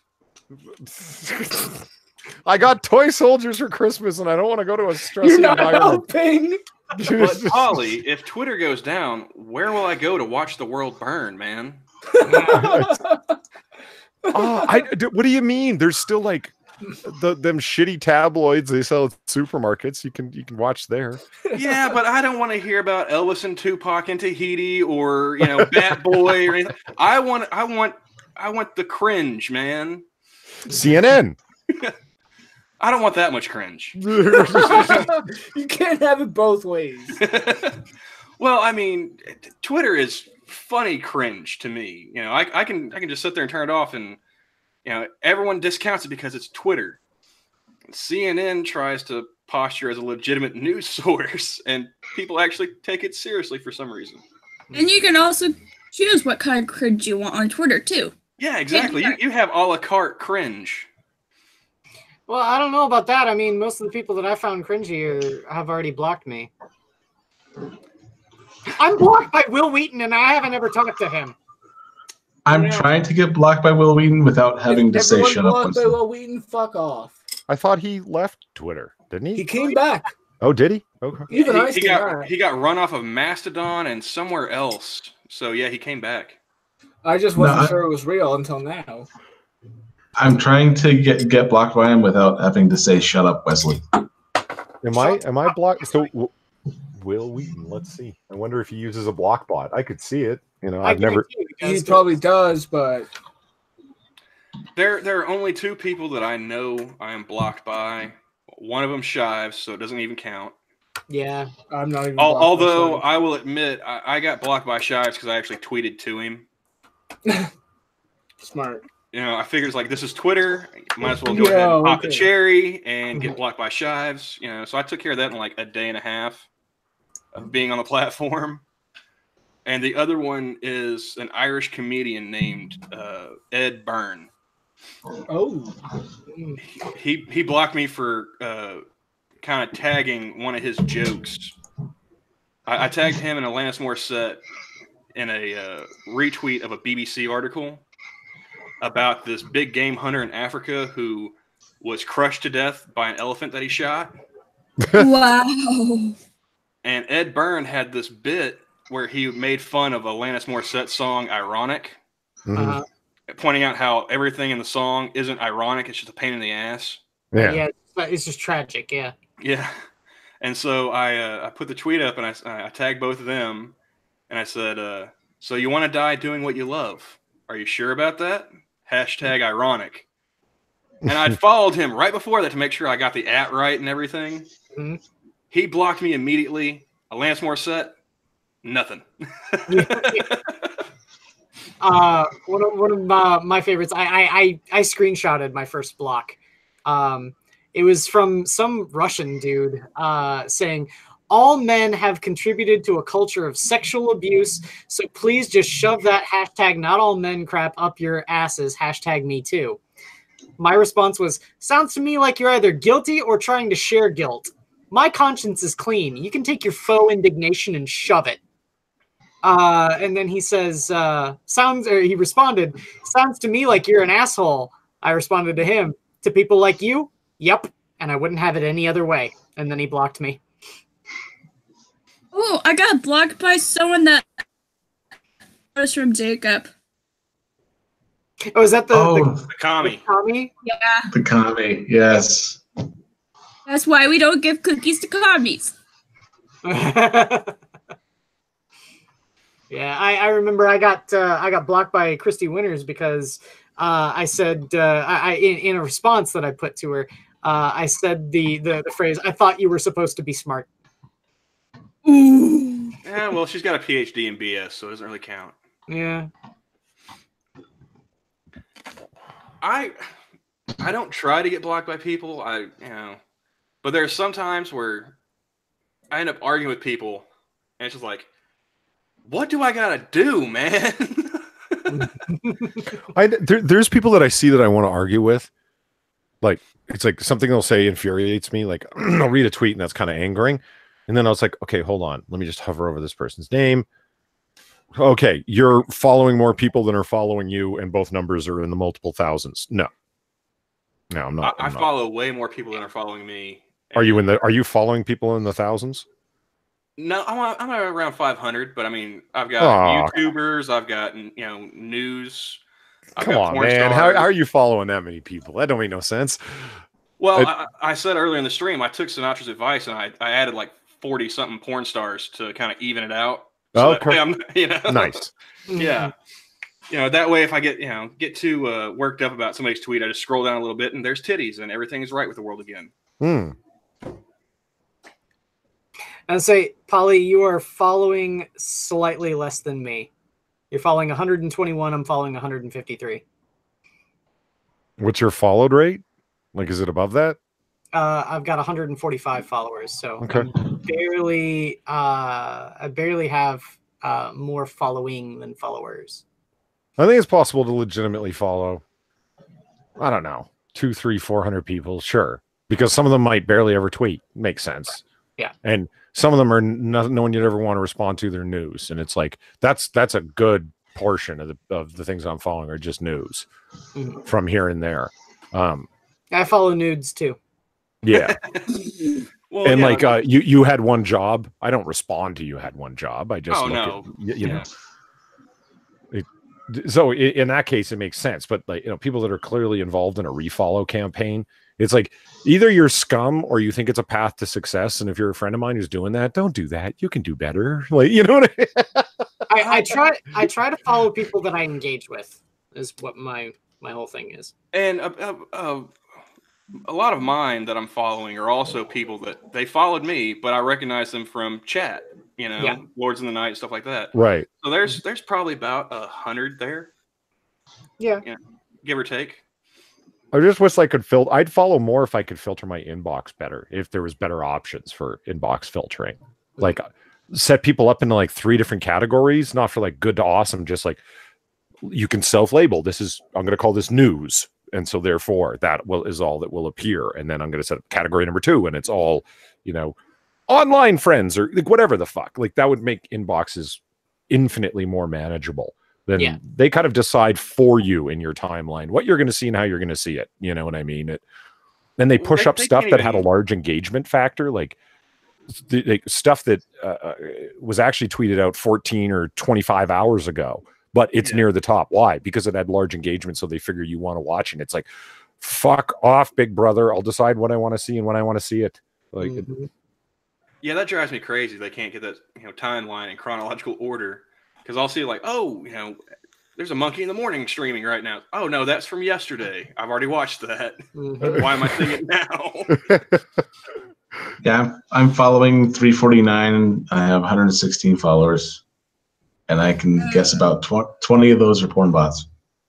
I haven't looked recently, but the last time I checked, I only had about 10 porn bots following me, maybe less. But then it started going up again once I started, following all those other porn stars.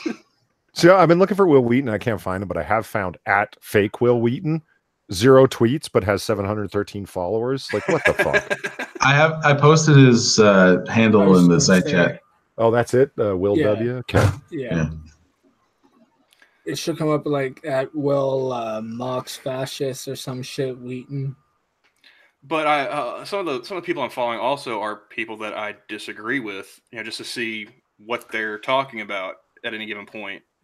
Like, I'm following Christy Winters. She doesn't have me blocked. I haven't said anything. I haven't engaged with her at all. But I follow Riley and Fiona. There you go. Just because that's fucking hilarious. Well, Scribe liked the invite, but he didn't come. And then I'll follow the people that I've had Twitter arguments with just to see what they're talking about at any given time. And there's one guy, he and I've had a couple of different arguments. We argued like for a whole day one time about Elizabeth Warren. I'm blocked. By Yeah. Will Wheaton. Yeah. Wow. See, and that disappoints me because I retweeted his deactivate tweet, Mm-hmm. and I quoted the Sound of Music. So long, farewell, adieu, Wiedersehen. Nothing. Well, I looked over at the recommended who to follow from Will Wheaton, Felicia Day, who's kind of on the same level of social justice. But at least I kind of liked cute. her. I liked her in Supernatural. I'll give her that. She's not that bad. No. I agree. Patton Oswalt and LeVar Burton, all three. If you got Felicia Day, you're bound to have Patton Oswalt in the same fucking category. Yeah. I would say, but yeah, all three of them, nope, no block bots. Will Wheaton, no. Yeah, like I've got Felicia Day on my follow list. I'm not blocked by her. Patton Oswalt, I get his shit on my feed every now and again. Mm-hmm. Because of Felicia. I try to avoid following celebrities that I like their work. Just because. Yeah, you don't want to see them acting like an asshole on. Yeah. Well, I do too. Don't meet your heroes, if I like the much. work enough, I'll do it, and I'm grateful I did because last weekend when I went to a live comedy show for a TV series, I got remembered because, and I hate to admit it, but it was because I smelled like pot. Like I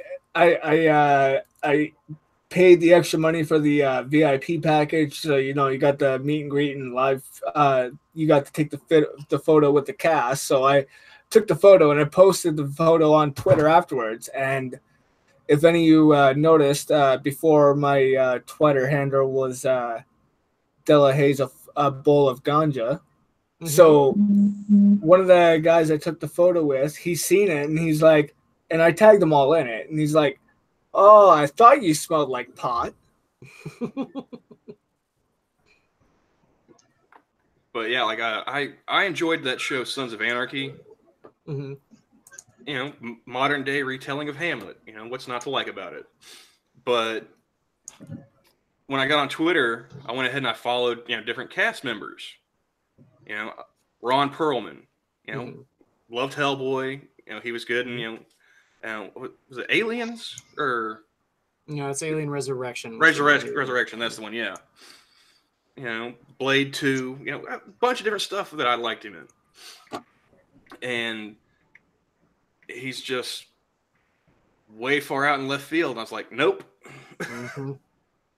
It's unfortunate. Yeah, it's very much a case of never meet your heroes. And say I'd like to follow more Warhammer stuff. I just don't know how and where to find it. Mainly because, I know that at least in the actual Warhammer community, there's no social justice bullshit. There's feminist 40K on Facebook, but they're mocked and derided by anyone who actually plays the game. So, what I find funny is that you'll have groups like. There'll be, you'll have your feminist complaint type stuff, and then you'll have your diehard defenders, and you have your diehard detractors, mm-hmm. and in the middle there'll be pretty much everyone else who just does not give a shit. Yeah. And so you'll have your detractors and be like, well, if you're not with us, you're against us. And it's you just look at people and you're just like, why should I care? Mm-hmm. Don't you love how people on the left these days have turned into George W. Bush? Either you're with us or you're with the terrorists. Yeah, right. I don't get it because, man, I've made no secret about the fact that I'm center left, and all of these people, they infuriate me because they don't speak for me, but they're trying to, so they can get fucked. I can speak for myself, thank you. Well, yeah, and I just found myself saying on the left. I don't even mean that. Extremists. Mm-hmm. Yeah. Because I finally took one of those political compass tests, and I came up like center right libertarian, like just barely like one or two notches over. Yeah, and down from the center. See, I think the major reason why whenever I take those political compass tests is that there's some stuff that's considered like fairly far left or whatever that I tend to agree with, which is my philosophy is for government programs, the welfare state and stuff like that. I would rather have 100 people gain the system than one family go hungry. That's my philosophy on it. So I'm okay with that sort of thing. Take my tax money for that. I'm perfectly fine with that. But apparently that makes me, that takes my whole political compass thing and throws me to the left. So, well, see, like, and I'm the opposite on that, because everyone that I deal with working nights at the store is on food stamps, and they're all able-bodied, healthy people who just fucking lazy. Yeah, and see, that's the thing is, I'm willing to compromise. It's like, go ahead and give them the food stamps, fine, but I should be allowed to shame them. Oh, don't get me wrong, I'm perfectly fine with that too. See, that's the thing is that, like, when I talk about that sort of thing, when I say I should clarify, I should be allowed to shame them and not lose my job for it. Yes. See, that's the thing is, what makes me very much more different than a lot of these lefties is the fact that I can see the conservative perspective and see that it has validation. Like I can understand the conservative perspective about the people gaining the system. That's not a good thing. I perfectly, I fully understand that. It's just that there'll be no fence sitting here. Well, my personal perspective is I would rather them gain the system than have one person that could benefit from it go hungry.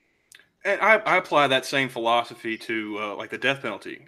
Mm-hmm. I come to liberal positions through a conservative standpoint. Mm-hmm. I'm against the death penalty, not because I think killing is wrong or these people can be rehabilitated. No, I don't trust the state with that much power.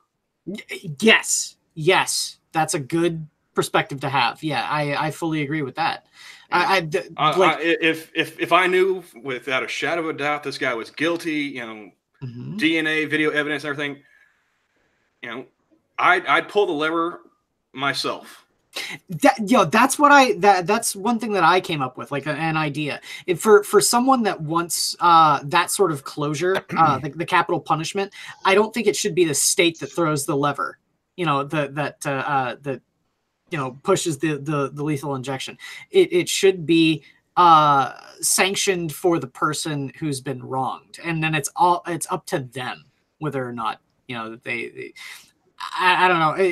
It may be extreme and cruel and unusual though for in terms of legality, but that's the sort of mentality I've got, is that it's not for the state to decide.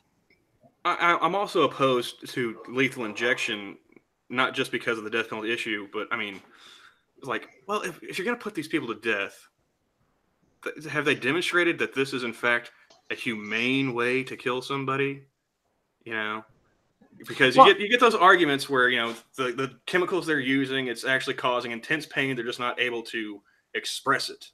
Yeah. Like, all right, well, if we really wanted to be humane, why don't we just drop them to their knees and put 2 rounds in the back of their head, mob style? Yeah, it's quick. It's just messy. People just don't want to clean up the mess. Yeah. Yeah, it's quick and painless at that point. Well, I don't know. I mean, there's that one story of that one guy who was put up against the wall to a firing squad, got shot in the head after taking the firing squad, and lived and limped out of the the fort. And it's like Morgan Freeman said in Nurse Betty, man, 2 in the head, they did.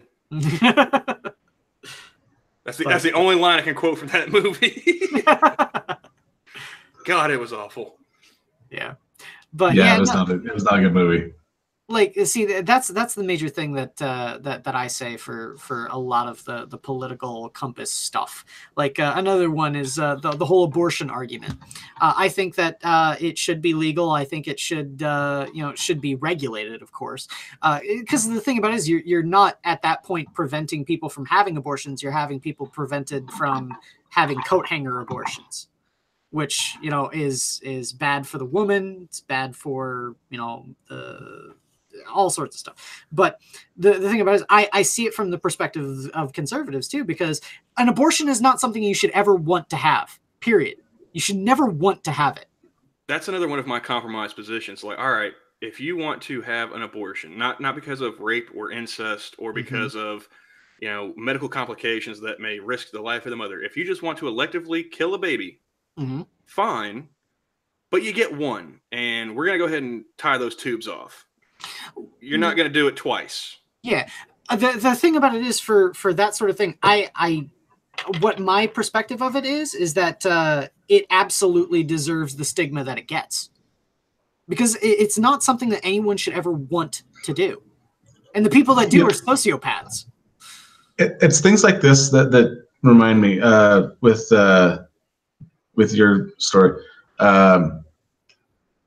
Have that Game of Thrones shame thing going on as they leave the store or the clinic. Yeah. Just follow all the way to the car and as far as they can actually follow the person. Well, that's what I was saying to one of my customers this morning, because I actually do have productive members of society show up on my shift. It's just like 5 o'clock, 6 o'clock in the morning. They're going to work. Yeah. And I told them about the bathrobe lady. I was like, I don't care about Donald Trump making America great again. America's pretty great. I think he should make shame great again. Yeah. If you're coming to conduct business in your bathrobe, I should be allowed to shame you. That should be the norm. I fully agree with that. Like, that's the thing, is that there's so many people that morally shame nowadays, and they're I think targeting the wrong thing. Like the whole response, at least Terry would know that, about the red pill going on in Australia. Like, one of their favorite chants was shaming men's rights activists, huh? Okay. What does that actually mean? I mean, you do know that you shaming MRAs because you're a feminist means that you don't understand their position. You don't understand the concerns and things that are happening around men. Are feminists really supporters of the Duluth model? And if that is the case, then it says a lot more about them than it does the MRAs. Just saying.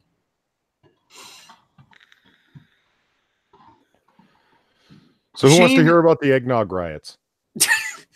Shame's a powerful tool. It needs to be used in the correct manner. We've gone through red pills and fucking assisted suicide and fucking murder by the state in the form of capital punishment and abortions. Let's talk about something Christmassy here, for Christ's sake. Has anyone you guys even heard of the eggnog riots? Sometimes called the grog mutiny? No, I have not. Okay. So fuck it, I'll just read from the it went on for 2 days. Okay. I'll just read from the Wikipedia page, because why not? This is a great Christmas story. I love revisiting this. The eggnog riot was a riot that took place at the United States Military Academy at West Point, New York. From December 24th to 25th, 1826. It was caused by a drunken Christmas Day party in the North Barracks of the Academy. 2 days prior to the incident, a large quantity of whiskey was smuggled into the Academy to make eggnog for the party, thus giving the riot its name. The riot eventually involved more than 1/3 of the cadets by the time it ceased on Christmas morning. Oh my goodness. A subsequent investigation by Academy officials resulted in the implication of 70 cadets and the court-martialing of 20 of them and 1 enlisted soldier. Among the participants in the riot, though not court-martialed, was future Confederate States President Jefferson Davis. That's funny. Oh my god. And again, they raised hell. They damn near burnt the place to the ground. A whiskey rebellion and a grog mutiny. I'm starting to understand why prohibition was passed. I don't agree with it, but I'm starting to understand. Yeah.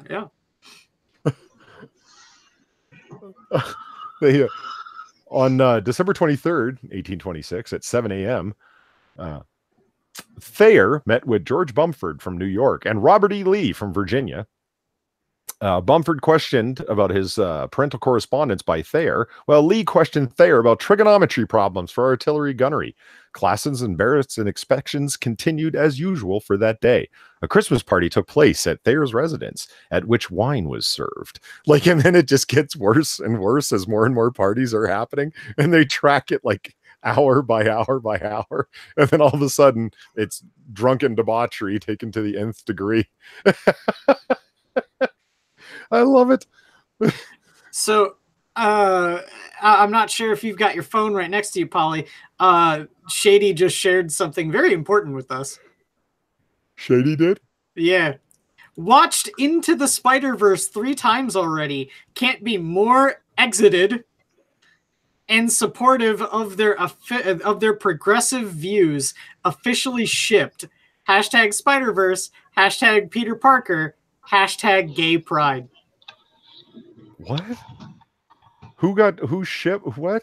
They're shipping Miles Morales and Peter Parker. Oh, Jesus Christ. Who is? Some rando on Twitter. Oh. They got a lot of responses. I love them all because Miles they're like, Morales is quite young. That's a little Kevin Spacey-esque. Yeah, some guy said, I'm pretty sure Miles is underage. Yeah. Hey, God, that's homophobic. Yeah. If only I can make videos quick enough, I could just make a kind of parody of Let Me Be Frank, only with Peter Parker instead of... I was saying, my favorite bit about all of this is that 90% of the replies are delete this. Have you guys seen that? What? Into the Spider-Verse? No. I haven't watched it yet, but no, that let me be frank video. My favorite part of it was like one of the top comments was a guy saying like, this is the ballsiest thing I've ever seen. And I'm not even kidding. And just like ... God damn. I was gonna say, I don't know a terrible amount about as far as like anything past Peter Parker, like Miles Morales or anything like that. Yeah, me neither. I was introduced to Spider-Man through the cartoons. Mm-hmm. So exactly. But as far as the movie goes, it wasn't that bad, and it wasn't on the nose social justice-y. Yeah, I've heard it's actually pretty good. They had oh god, who was it? They had someone fairly high profile voicing Spider-Man Noir. Nicolas Cage. Yeah, that's right. Wait, they got Nick Cage voicing Spider-Man? Spider-Man Noir. Yeah. Oh, okay.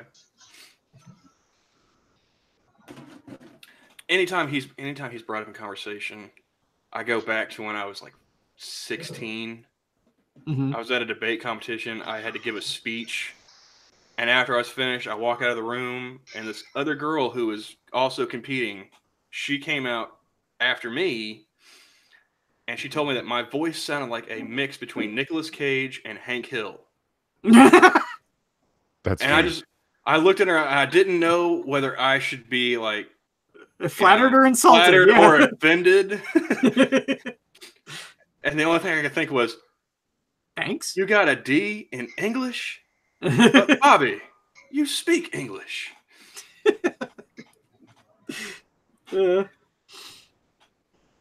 And between that and having a girlfriend in high school make fun of my pronunciation, because I did have a very thick accent before getting into high school.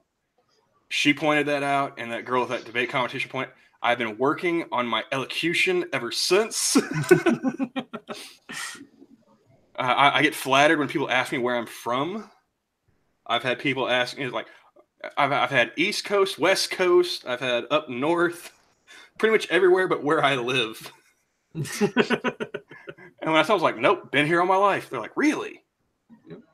Like, I could have swore you were like from New York or something. Like, New York? The fuck in my voice do you hear that makes you say New York? And then I was like, stop, never mind. It was probably the fuck. Yeah. I do have a tendency to use that as a comma. I was flabbergasted because I was watching Minions one night, and I think Monkey jumped on, and he said something. He's like, "Oh, I'm sorry. Can you guys? Can I swear on here?" And whoever was hosting that night said, "Oh yeah, we've had hate camel on here before." I was like, "Wait, I'm the standard? I'm the standard of profanity? Holy shit!" I guess. Yeah. I was like, I didn't think I was that bad. I'm the one setting the bar.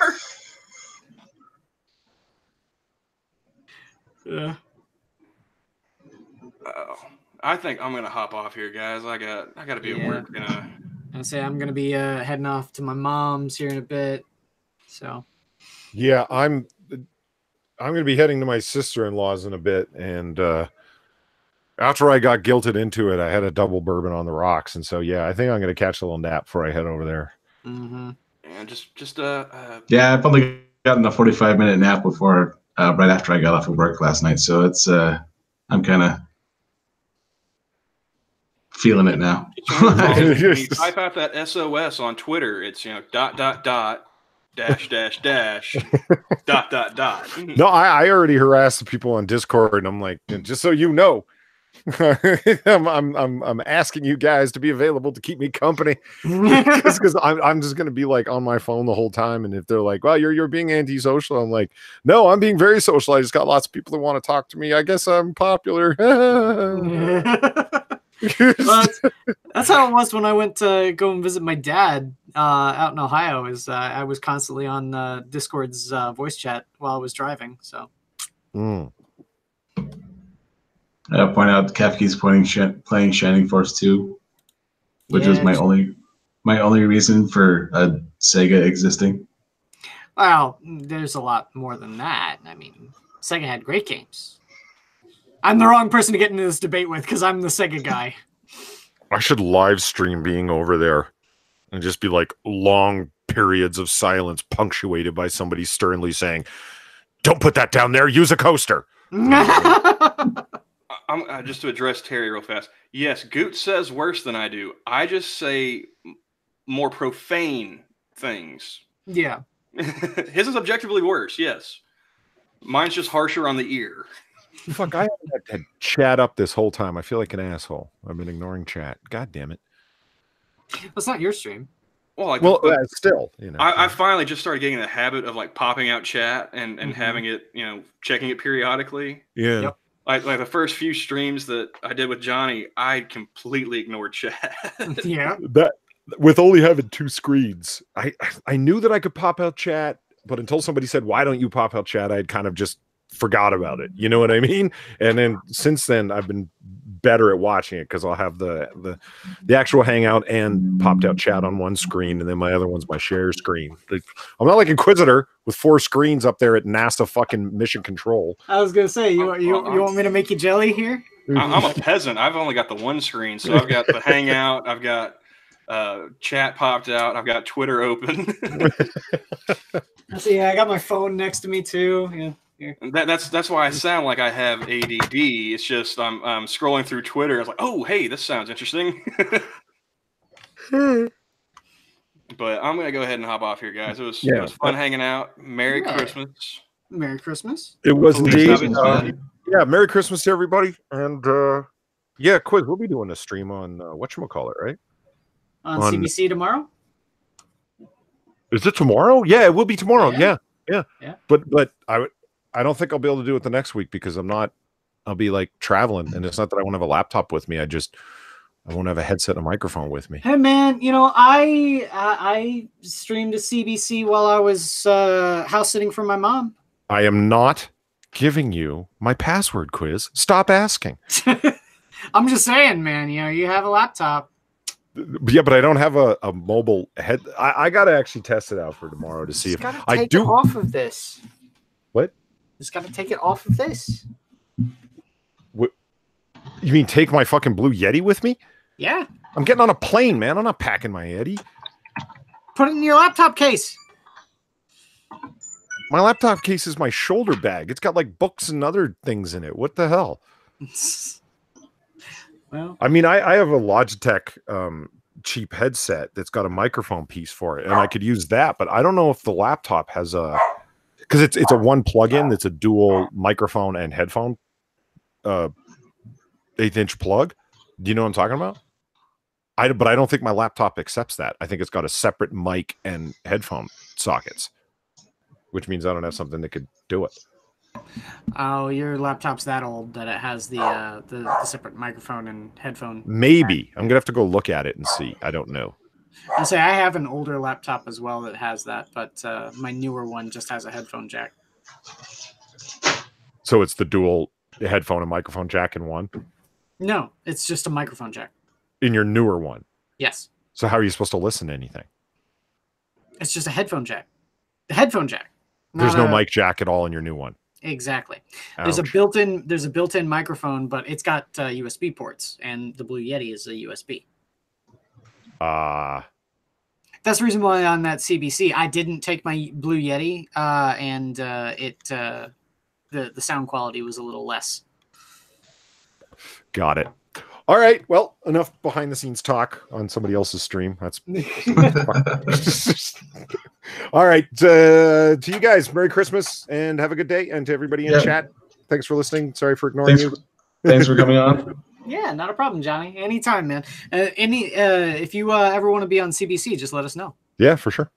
All right. Yeah, I'll have a day coming up, beginning of the first week of January. Okay. I should be free. Cool. Right. Sounds good. All right. All right. Have a good day, everyone. Merry Christmas. Bye. Merry Christmas. Night, guys. Bye.